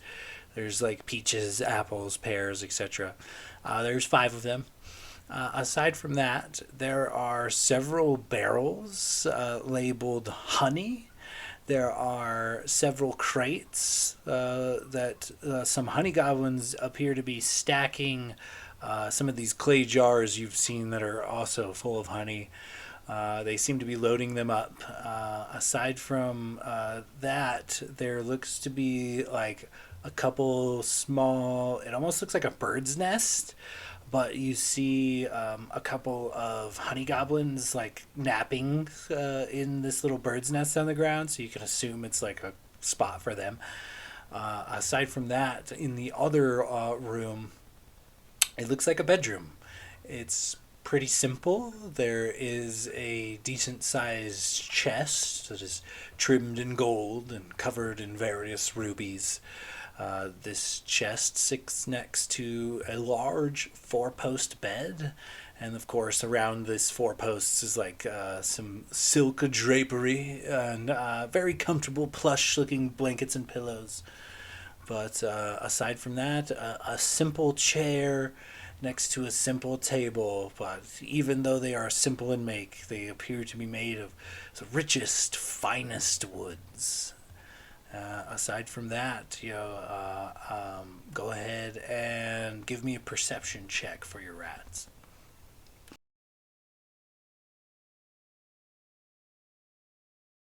All right. The perception is 6.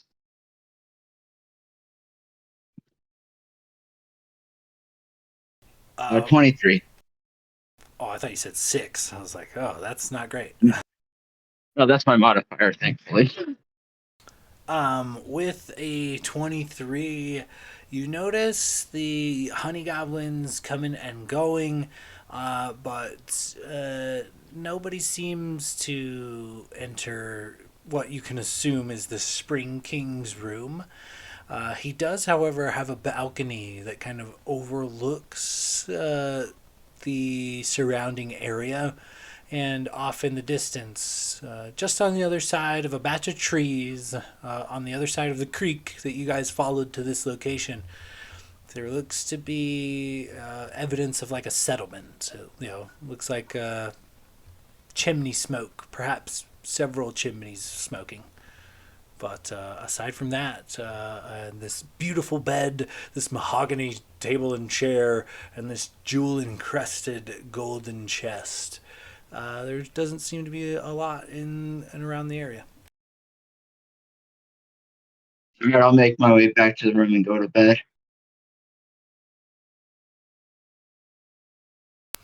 Okay, so as you guys gather for your night's rest, I'm going to need first off a constitution saving throw from Renwick. Oh boy. Am I sleeping near Gladier? Do I get a bonus? You It's don't have only when I'm auras, right? conscious. Ah, You're all spaced apart, unfortunately. You won't get Gladier's bonus for this. okay. I mean, I That's have to be awake. 12 for a 17. With a 17, you, in this watery, cold environment in your dream, you see, you don't necessarily see anything. There's just this dark abyss and bubbles all around you, but it's what you feel. And the eye of the great Kraken is upon you. Electric jolts kind of hits your body as you, though you gain your short rest, you do wake up in a cold sweat. However, no ill effects.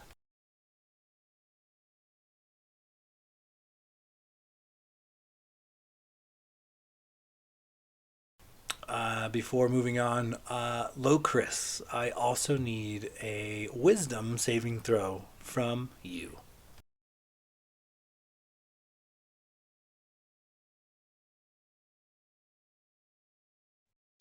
You said a wisdom save. Correct.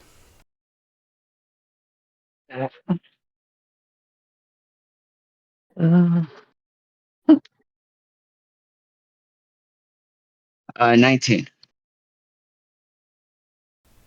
With a 19, Locris, you dream fitfully. Nothing really memorable happens in your dreams and or nightmares, but you get this distinct feeling in the middle of your rest. Someone from somewhere in Shadowfell is absolutely scrying on you in this moment. And it is such a strong feeling, it is enough to awake you from sleeping.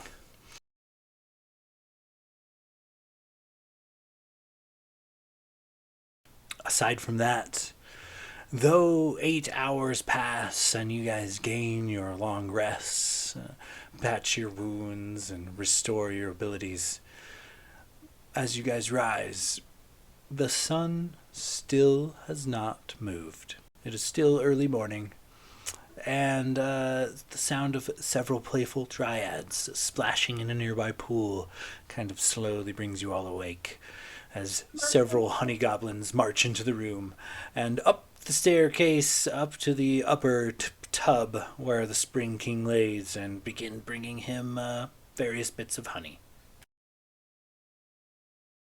I only needed 4 hours of long rest. Did I know I've been up for a while? Did I notice anything else, like anything different? Give me a perception check.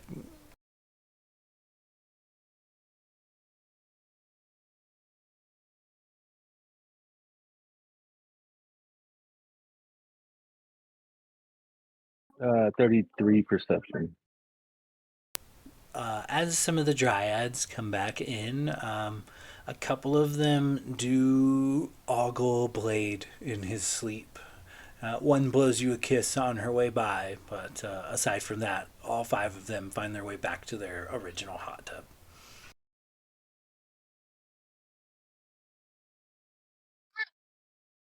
They do what to Blade in his sleep? They ogle him. They Oh, stare okay. lovingly and maybe tilt their head and make "Aw" as Blade sleeps in the hammock. Like in the fetal position, sucking my thumb. Full on drool all over your pillow and your side of your mouth.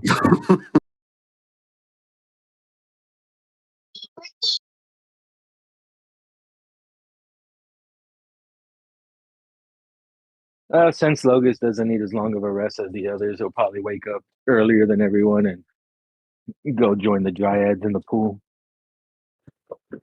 Damn it.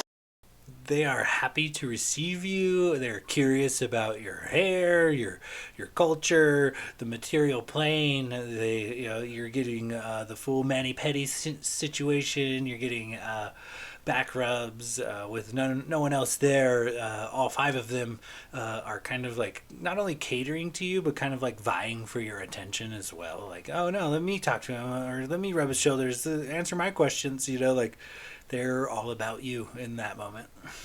Oh, yeah, brother. Um, so Logus like, I may not be as musically inclined as my friend, but I mean, I could do some cool stuff, and I like try to show off with my bow and arrow, like shoot an apple off one of their heads or something. Something. Oh Not maybe no. off their head because I don't want. Never mind. Put I'm it gonna on like a take off their stone from. Do some tricks like some marksman tricks and stuff like that. Yeah, you have their rapt attention, and doing a bit of easy target practice. They swoon and woo, like, oh, mighty hunter, huh? That's pretty great. That's amazing.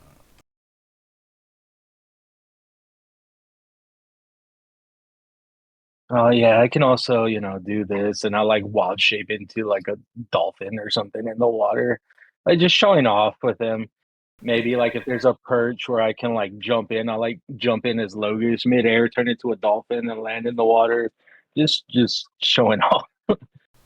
Not only do the dryads like act super impressed and clap, but you catch the attention of the Spring King as well. And go ahead and give me a performance check. Oh, this is gonna be horrible. I can say you could roll with advantage due to your shape shifting antics. Oh god, first one's a 7. Okay, 14. The dryads woon and swoo, and you get a light clap from the Spring King, who eventually tires of watching you and goes back to soaking.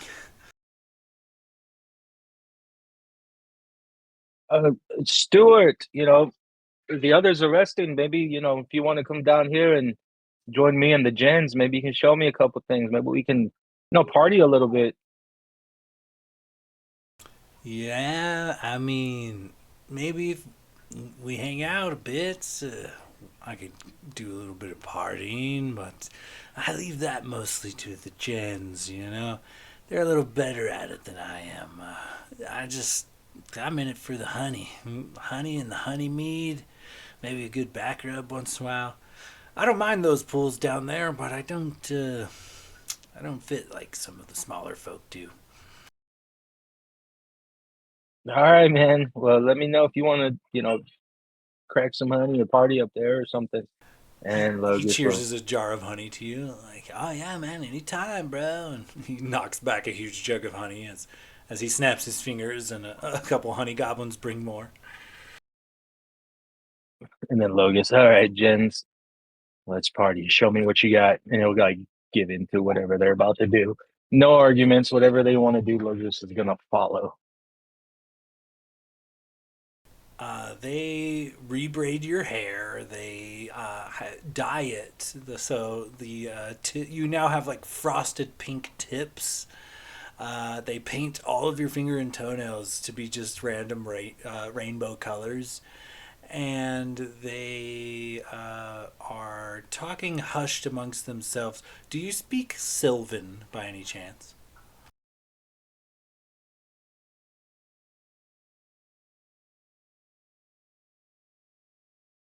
Let me check.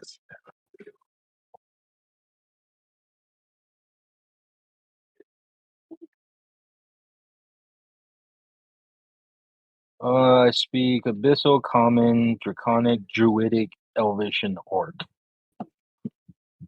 So So, no so, Sylvan. so they say something in a very like flowy, almost elf-like language, but you don't quite pick up on it.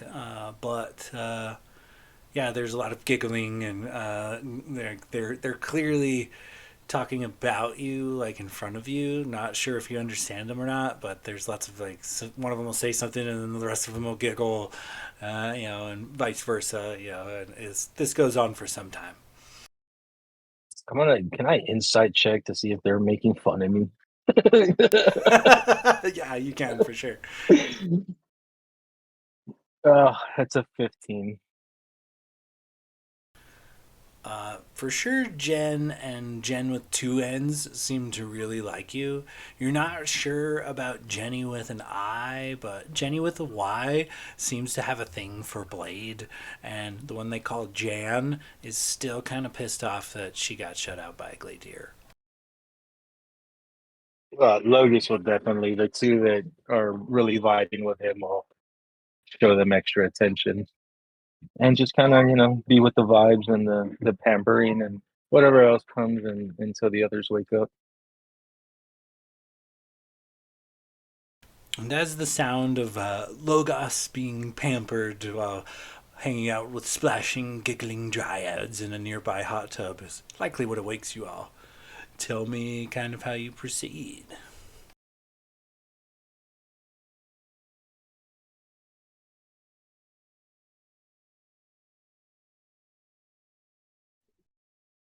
I guess after doing my morning rituals, I'll just make my way downstairs.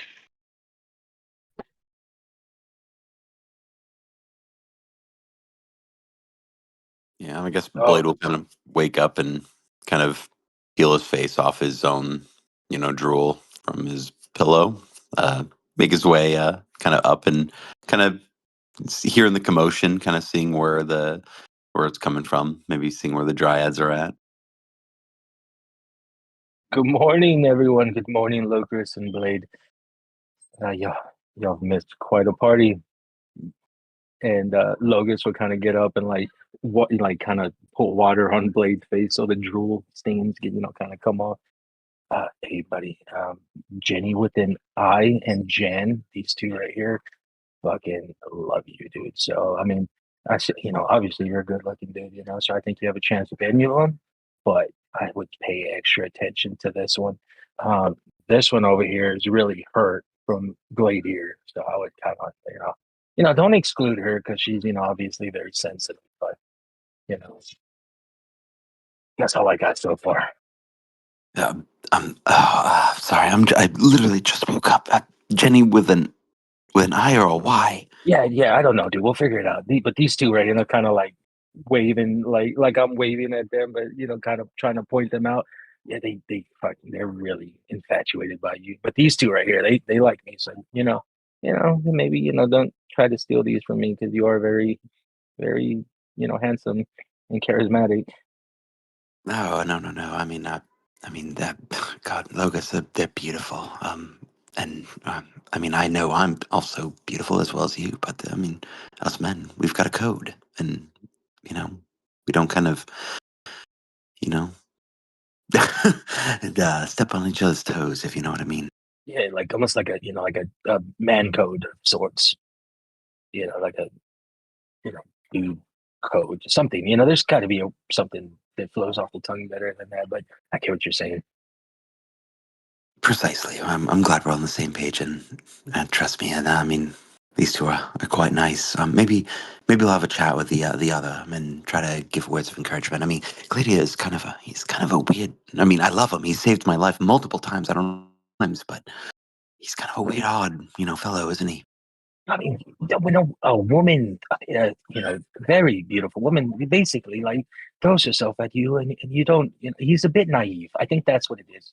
He's naive and he's very distrusting, which you can't blame him with what we've been through. But I just hope he can relax a little.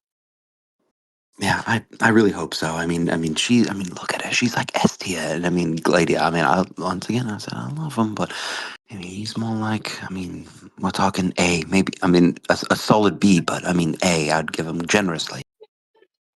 But what he lacks in look, he makes up in heart. He's very hearty. Absolutely. I mean, he's got a heart of gold. I mean, look at his scales. It only Uh, tells the story. and he's very meaty and girthy. I mean, look at him. Oh Jesus, yeah. I mean, well, he has no tail there, buddy. He's got a tail in other places, and I'll wink. Well, maybe if we take him some breakfast, wake him up in a good mood, maybe, things will go a little bit better with the dryads if he's, in a better mood and shows the one attention. And I mean, that's another thing. I mean, I don't want to bring it up, but I mean, the whole breakfast thing, isn't that kind of weird to you? I mean, that they just eat honey year round. I mean, day after day after day. I mean, it's good, but get me wrong, but you want some variety. That might be a, steward thing. I don't know if that's a Feywild thing. Maybe he just really likes the honey. I don't know. I mean, it's. I get it. It's if it's good, it's good. But, geez, not having breakfast, a designated breakfast is not chill with me. I mean, but there's steak here. I mean, maybe well, we haven't been here long enough. Maybe he does eat the occasional steak. But, maybe we'll find that out eventually. Yeah, I guess so. I mean, it just seems like he, tries to keep away from the steak just because of the gens here. But whatever. I mean, that's a story for another time, I guess. Yeah, yeah, you say that a lot. But that steak Gladiator some breakfast, wake him up with a smile. Maybe he'll be in a better mood today. Oh, for And sure. Logan's were kind of like, hey, what gens? Would you mind procuring a steak for me and maybe like a breakfast beer of sorts?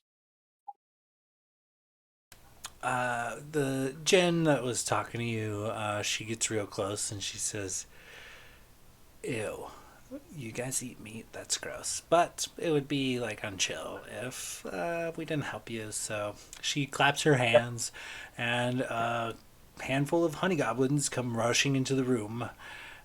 She gestures, our guests would like some food, some various meats and breakfast beverages.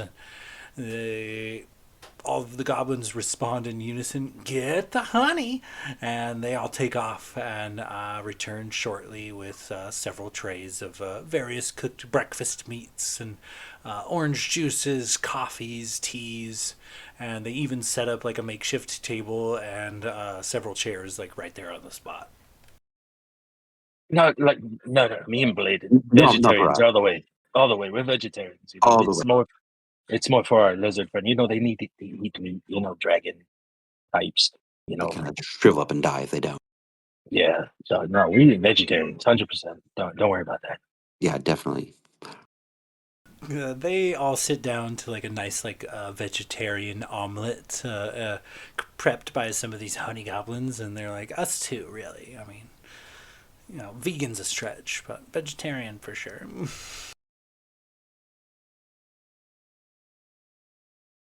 All right, Blade. Here, let's take this to Blade here. And I'll like get like a tray of like sausage and steak and like maybe an egg or two or whatever they have, and like some juice. And here, let's take this to him. Blade will help with assisting bringing some stuff over, but I would also like, as we're kind of like making our way to Gladier, I would like to kind of, if I could, make eyes with the dryad that had had that unfortunate experience with Gladier. Yeah, she catches your eyes and, she winks at you and gives a bit of a giggle before kind of rushing off to a crowd of whispers. She kind of peeks at you every now and again from this crowd of whispering, giggling dryads. I kind of want to beckon her forth, kind of like, hey, follow us. She kind of curtsies. She's like, sure, whatever you need. And yeah, we'll make our way. Logos will walk up, see like Gladier like maybe getting up and stirring. Hey, buddy. Good morning. How we feeling today?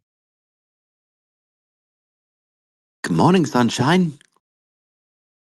Yeah, I think Glader would have probably not gone up that long ago, but kind of like how Locust did, get up and start doing his morning ritual. So he might be like taking a whetstone to his Kopesh and cleaning out his blunderbuss and putting it back together again.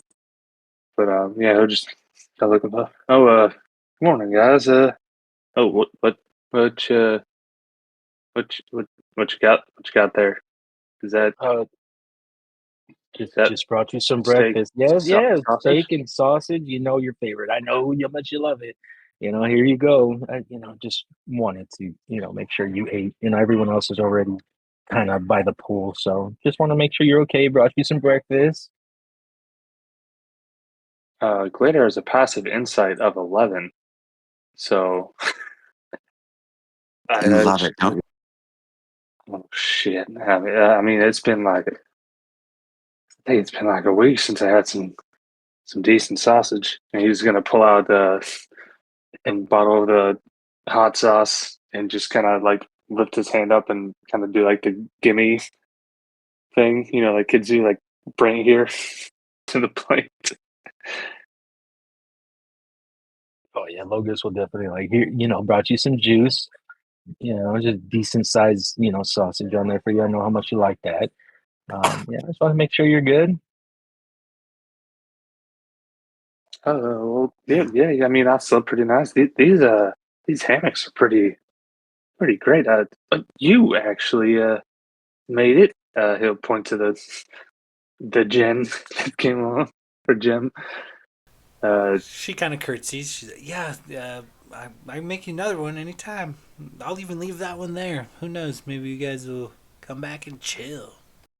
That yeah, we might come back around, but I mean, this is the best sleep I've had in a while. So thank you so much for making this for me. And then he just starts shoveling food into his mouth, pouring hot sauce on it. She bows and kind of smiles when you give her a compliment on her work, and then proceeds to look absolutely horrified as she watches you cram your gullet full of meat and hot sauce. A lot of you can see, especially Logos with your passive. She is visibly uncomfortable watching him eat meat, in particularly. I feel like it's never come up before, but I feel like it only makes sense that Glader is not the most attractive eater. He's probably like just like, one hand sausage, hot sauce into the gullet, you know. You're the Beast from Beauty and the Beast when he eats the soup. Yes. Yeah, like, aren't your teeth like serrated? So it's like you'd be like almost like a shark. You have to fucking shake the thing to rip it apart. I mean, I can only imagine. It's not like they have like molars and stuff. Like, I feel like Dragonborns have at least mostly like incisor type teeth. So I feel like it's probably not very pretty watching Glader eat. So he's just kind of like tearing at the steak and the sausages, hot sauce, and just going to town. Blade is gonna quickly, like as this begins, and he kind of notices her uh, disgust in this particular event.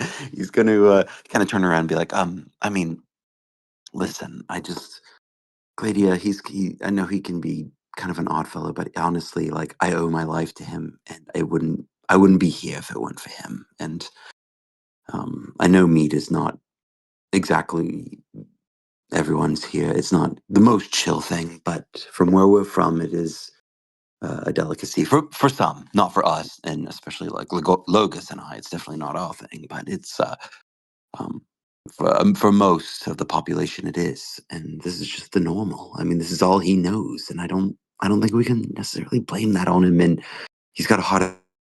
It's so please just try to understand. I know it's hard and it's a lot to ask of you, but please. I mean, it would be super unchill of me to impose, like, our values on new people, I guess. But, I mean, your world sounds terrifying. We mostly get along without having to murder for our sustenance. It's kind of like a thing we do. But, I mean, you do you, I guess. She purposely averts her gaze from watching Gladier eat. That's fair, and I would never, I guess, ask of you to compromise your values. And but just know he means the best, and he is a peculiar one, but definitely a book of that is in depth, and definitely one worth investigating, if you know what I mean. And I'll wink my eye. She blushes and kind of nods and gives Gladier a parting glance as she kind of looks back over her shoulder. As he's just kind of housing his meat, she gives a shudder and zips back over to her dryad coven. And Glader finishes up, belches loudly, and then stands up and, oh, you guys, oh man, that really hit the spot. I appreciate you guys bringing that to me. Are we all ready to set off for this next venture so we can get towards the autumn court, or what's the deal? All right, Gladier, I'm gonna level with you. All right, Seriously, I'll they close all, the door. it's just, we're gonna just get, I just want to talk to you. You kind of really hurt the gens, feelings yesterday. And they seem to, if one gets hurt, they all kind of like leave. So the vibes weren't chill yesterday, Gladier. I need you to be a little more chill tonight. She's a real nice person. She was really hurt when you kind of brushed her off. All right, let me level with you guys real quick. And he gets kind of a little serious now. I do my irresistible dance on him to cut the Oh, no, tension. it's getting too serious. God damn. No. I joke. Go ahead. Now, I understand that you guys have got the way you do things, and it's not necessarily the way I do things. I've been feel like I've been pretty hospitable since we've been here. I thanked her multiple times for the hammock and the food, but yeah, I mean, it's fun being in this new place and exploring new areas, but we have a serious situation back at home, and I'm sorry if I come off as tense and cross and everything, but there's people I care about back in the material plane, and if we don't solve this quick, they're all going to be dead. I mean, so if I come off as curt and trying to move forward, it's because I'm trying to get this shit done, so we can save the people that we care about. That's all. But doesn't time move slower here? I think it's the opposite. I thought like 7 years over there was 1 year here. No, you both are correct and wrong. Time's just different. You can have 1 minute pass outside of here after spending 20 years. You can have 1,000 years after spending an hour. So yeah, it's just random. We just spent 8 hours here, so it may be too late already. So I might as Yeah. well just chill. The world could be gone, or it could be 30 seconds has passed. Yeah, Well, I mean, when it gets here, it's attacking here also, so I'm pretty sure we would have a good idea. Yeah, so I don't mean to offend anyone. I'm not trying to ruffle any feathers, but I guess I just got our mission in sight, and I'm trying to get it done. It's respectable, lady, and I respect that. I'm sorry if we're a little more forward and with our kind of pushing the pleasures of wherever we are. It's just we want you to have a good time. That's all. But that's why we keep you around. We want you to keep us on track with the whole saving the world thing. You know what I mean? and I agree, but at the same time, if we were to just stress, we'd probably fuck up. We need to have our vices and our moments to let go and cool down as well. But Absolutely. I understand. I mean, I'm all about that too. I mean, back at your hometown, Logus. I mean, I without going into too much detail, I had my moment of de-stressing. So Lady Air has a girlfriend and he doesn't want to cheat. Knock it off. Wait, Is that you true, you cleaned your Gladier? blunderbuss. Did you what fall in was love it? with the old woman, Gladier? Be honest with me. Was it love? I I don't know if it was Insight that far check. yet. Yeah, inciting that shit. Okay. Yeah, go ahead. We'll set the DC at Gladiator can't be too hard to read. We'll call it 10. 22. Hold up. I have Or uh I mean, I didn't want to call it out, but you could use either persuasion or a deception check if you would like to contest their insight. You choose because whichever I think skill it makes kind of more gives it fun. away. Well, I'm not going to tell them which one. Do I have to tell them which one I choose? No. Yes. Okay. All right. So yeah, I'll roll. Insight? That's a 21 for my roll. Well, fuck. 22 for mine. No, this is not going to be pretty. I don't know shit. Nope. Yeah. So Glader just says, yeah, I might be a little smitten, but I wouldn't quite use the word love just yet. But Wait, since I rolled higher than him, do I know if he's lying or if he how does that work? Anthony, I'll send you a message. Okay. outside. There you go. Perfect. And that's okay, Gladiator. If you're smitten, but they were like doing our nails and like, doing our hair and stuff. That's not cheating. Do I hear this? Of course, you guys are all within arm's distance, I assume. Yeah. I know. That's not what this was. I wasn't trying to, I just very goal oriented sometimes, and it just kind of envelops my focus.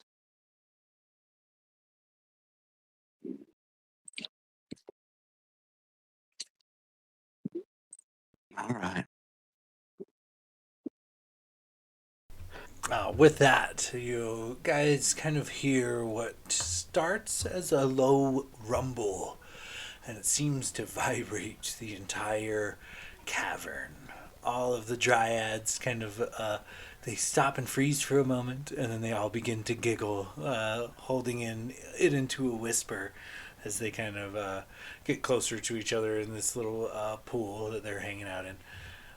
It would appear that this great rumble, the Spring King has fallen asleep. What you hear are the mighty snores of this creature shaking the entire cavern.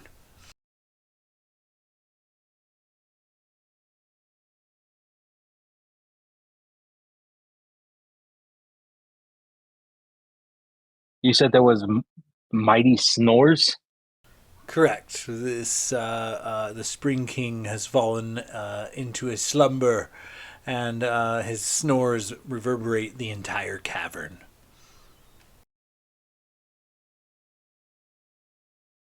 So, well, we kind of need him awake to show us where to go.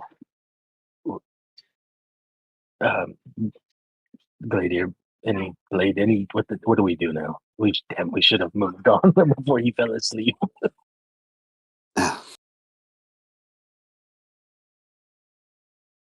Well, we should probably regroup and try to figure out what this individual is that we need to take care of for a steward. Between the three of us, I vote Chris goes and tries to wake him up if it comes to that. Yeah, I nominate Lokers to wake him up. I feel like he's fearless enough. Yeah. All right, let's go. Let's go find him. Get that honey. Let's go. As soon as you mention honey, two honey goblins run into the room and offer you a ladle of honey from a bucket. Holy crap. As you guys get close enough to wake him up, you see that Renwick has cuddled himself up next to the king, and that's where he spent the night. Fuck. The king and Renwick are kind of off cuddling a little bit, and there seem to be several smashed pots of honey and several large empty tankards of what you could assume was probably honey mead, and a very loud snoring Spring King and Renwick. Are they nude? Are they spooning? Are they nude? I would say almost like a football style caress. Like Renwick's being held much like a toddler would hold like a teddy bear when they slept, like under one arm and floating in the hot tub. Stuck together with honey. For what it's worth, he is clothed, but he got cold. That was my next question. Oh yeah, the Spring King is full nudity at this point. He's just kind of chilling. Spring is sprung. Spring has came. Waiter's gonna just yell out honey right next to the Spring King. Several goblins run in with buckets of honey, but it is enough to kind of startle the Spring King awake as he kind of, hi, How's goes the chillin', dudes?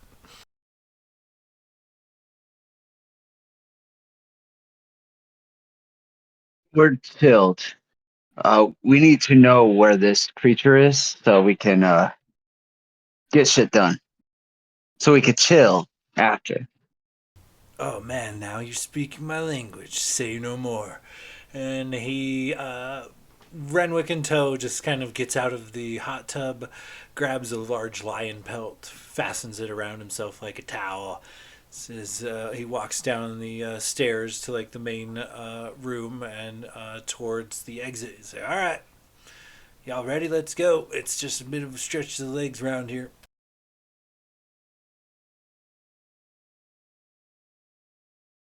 Chris follows. Renwick, are you good to go? I mean, you know, you need a moment? Oh, sorry, little dude. And he sets you down instead of carries you. Oh no, it's fine. Sorry, Stuart. I got cold in the middle of the night. Well, quite frankly, you're just naturally cozy and a warm person in general. It comes with being chill all the time.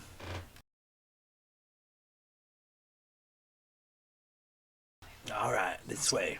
And he kind of begins lumbering forward.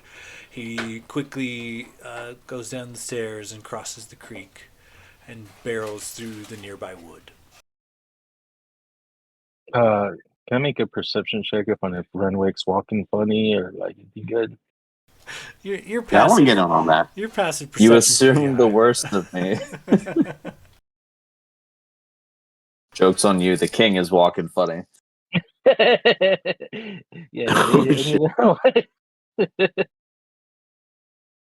You guys watch as Renwick flexes his tentacle hand in a way you've never seen before. Dude, He's got a No. particular sparkle in his eye this morning. Blade, why does Renwick keep sniffing his tentacle hand? It's kind of weird. I mean, that's his trigger finger, isn't it? Or tentacle?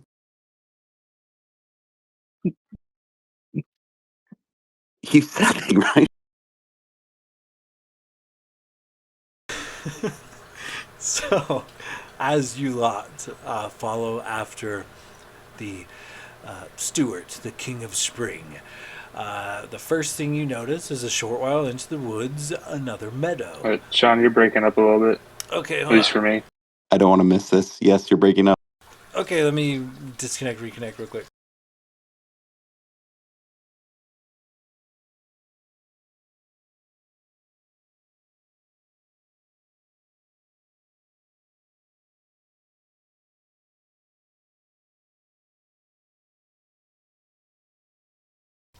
Okay, hopefully I'm a little clearer now, maybe. Mic check. 1, 2, 3, 5. So far, so So far, good. so good. What the? Pinch poke, you owe me a I'm coke, good. dude. Okay, so as you follow the Spring King to this nearby village, a meadow kind of opens up, and you see what at first appear to be a couple dozen dirt hovels made with tons of honey goblins running to and fro. But upon closer inspection, each of these hovels, housing, you can assume 1d4 goblins, each is actually like a complex network of beehives. These goblins seem to have made homes out of living beehives and, have like a somewhat symbiotic relationship with the bees here. As soon as the Spring King approaches, several goblins come running out of their homes with buckets full of honey and offer him up to him, and he's like obligated to chug somewhere between 4 and 5 buckets of honey before turning down some of the goblins. No, no, dudes, thank you. We're good. And he kind of slowly moves forward. Now, the meadow kind of gives way to some rolling hills. And as he walks you guys from one side of the village to the other, out on these rolling hills of green, he points, and off in the distance is what appears to be an autumnal forest. Colors of orange and red and deep maroon litter the landscape in that direction. And it is like green grass, vibrant, beautiful, fresh and healthy green grass meets this equally vibrant and beautiful autumnal forest. And he points in that direction and says, right there on the border, my dudes, just outside of spring, you'll find his cabin. He calls it home, but I don't know, man. I've set traps. I've confronted him outright. I've attempted to assault his homestead. Like, I just can't quite get my hands on him. He's slippery. Our last exchange left me worse for the wear. I don't know that I'm interested in doing this myself, but I got to do something. You know, I can't let these honey goblins be defenseless. So, You know what he is. I think he's a man like you. He wears a suit of iron, thick suit, something he made himself, perhaps something he made here. But you can't see his face, nor his hands, nor anything about him. He just lives in this suit of iron and takes what he wants from the surrounding area. It's pretty unchill. Yeah. Dudes. Sorry, that sounds super unchill, especially when your goblins are just trying to get honey. But can you Right? think They're of any super sort of generous. Like, all you got to do is ask, and they are happy to give you honey that they made. You know, it's like part of like a badge of honor with them or something. But this guy, they're super great. Can you think of any, like, when you saw him, any sort of, I don't know, like insignia or coat of arms or any sort of symbol on or around his person that might give us any sort of hints on his identity? Or a name, perhaps? Did he shout out something? I mean, not really. Not that I've seen. This hides himself in this armor casing type of suit, and he uses a couple of those. He points to the khopesh on your hip, one in each hand, and I'll tell you what, he's effective, especially up close. I figured I'd have the advantage on account of my size and strength, but he put one on me, a little feller like him, I don't think has ever put on me before.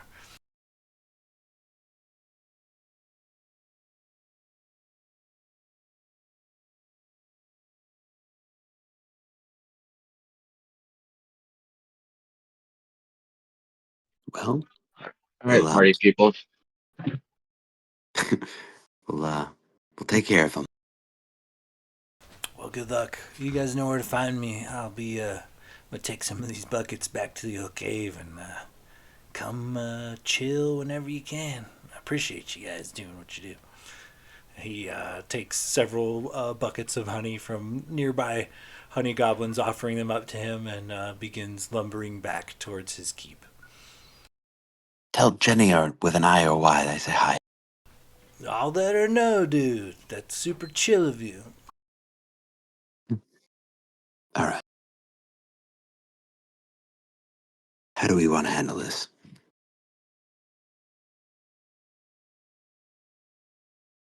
Well, we can make our way towards the division, and then maybe Locust can scout a little bit ahead to see what we're dealing with.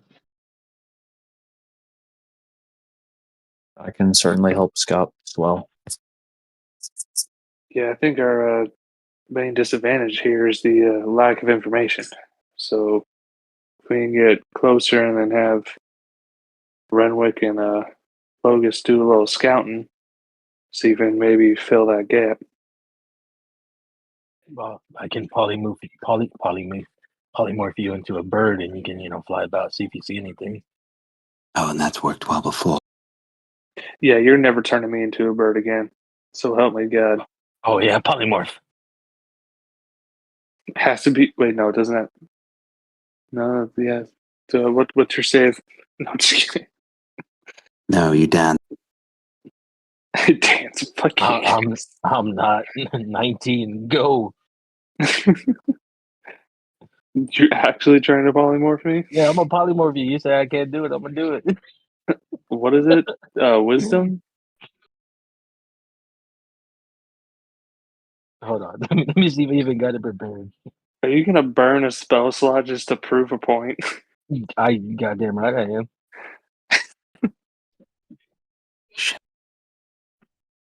I got spell Like, slots to burn, baby.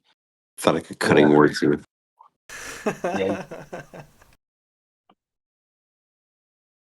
Yeah, wisdom 18. I have a plus 11. Oh God, never mind. Say that Right. before. No burning it. No burning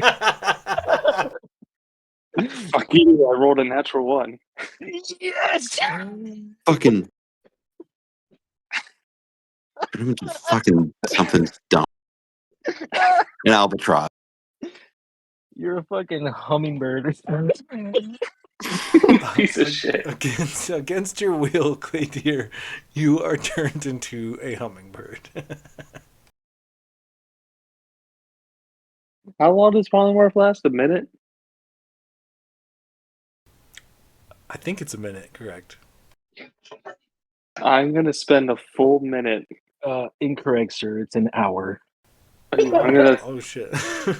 I'm gonna spend as long as he. I hope to God he doesn't keep me for the full hour, but I'm gonna spend the entire time just poking at Logos's face with my little hummingbird snout. So if he's a hummingbird, does he have hummingbird stats? Can I sleep him? Yeah, probably. Fuck you. Why is everyone beating up on Glader this fucking I session? don't know. What is up with that? I'm gonna fucking pass out, dude. I'll put a hummingbird gladiator into a jar until he settles down. He's a little feisty today, isn't he? I know. He thought he was gonna look for information. He's just poking. Jenny wouldn't want to see him like this. All right, gladiator. I get it. You don't want to go look for information. I'll put him where he can land, and I'll drop polymorph. It's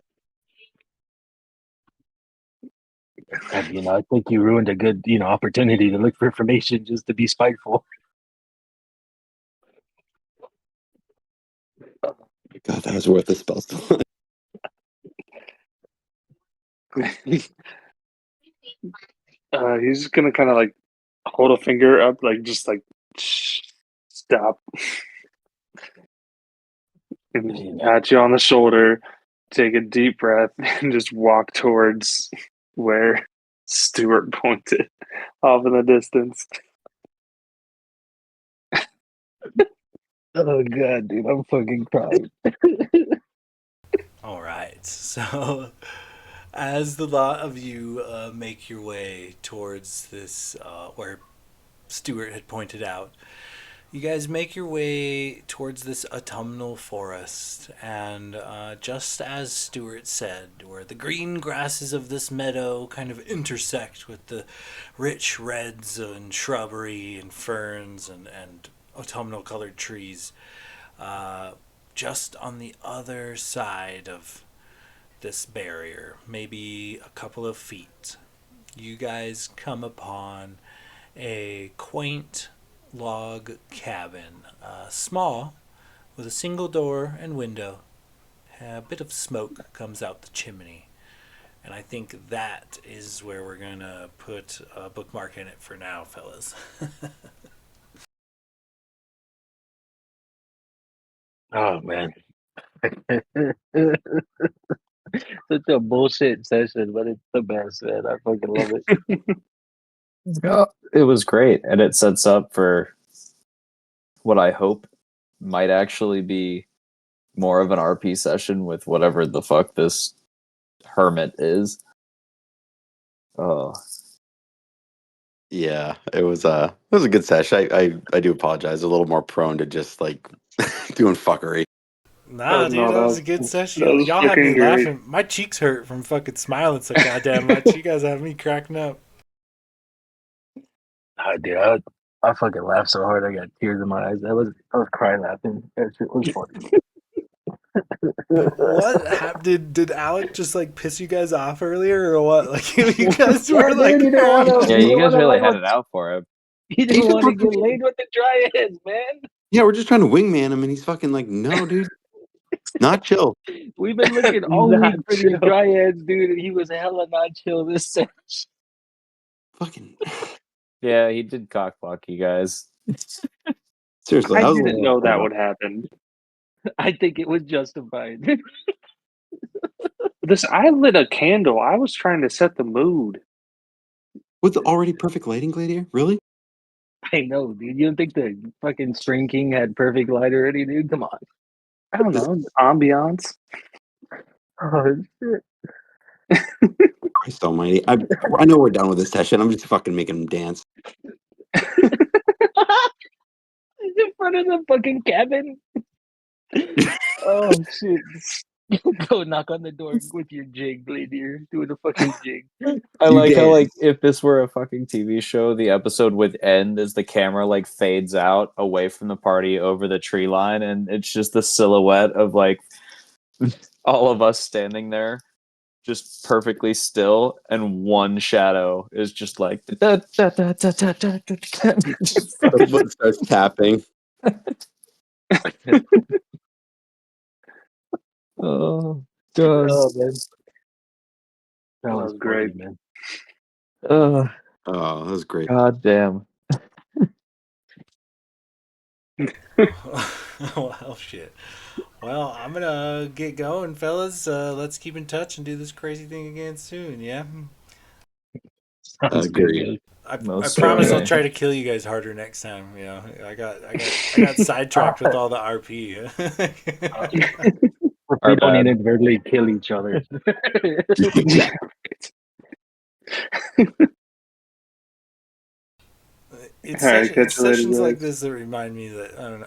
I wonder if you guys really are the good guys in this story. You know, We 100% are not. We're bad guys that tend to do good guy things by accident. I don't feel good. I don't feel good. Oh god! All right, guys, I'm out of here. You guys have a good one. Later, guys. Night, guys. Hey, y'all.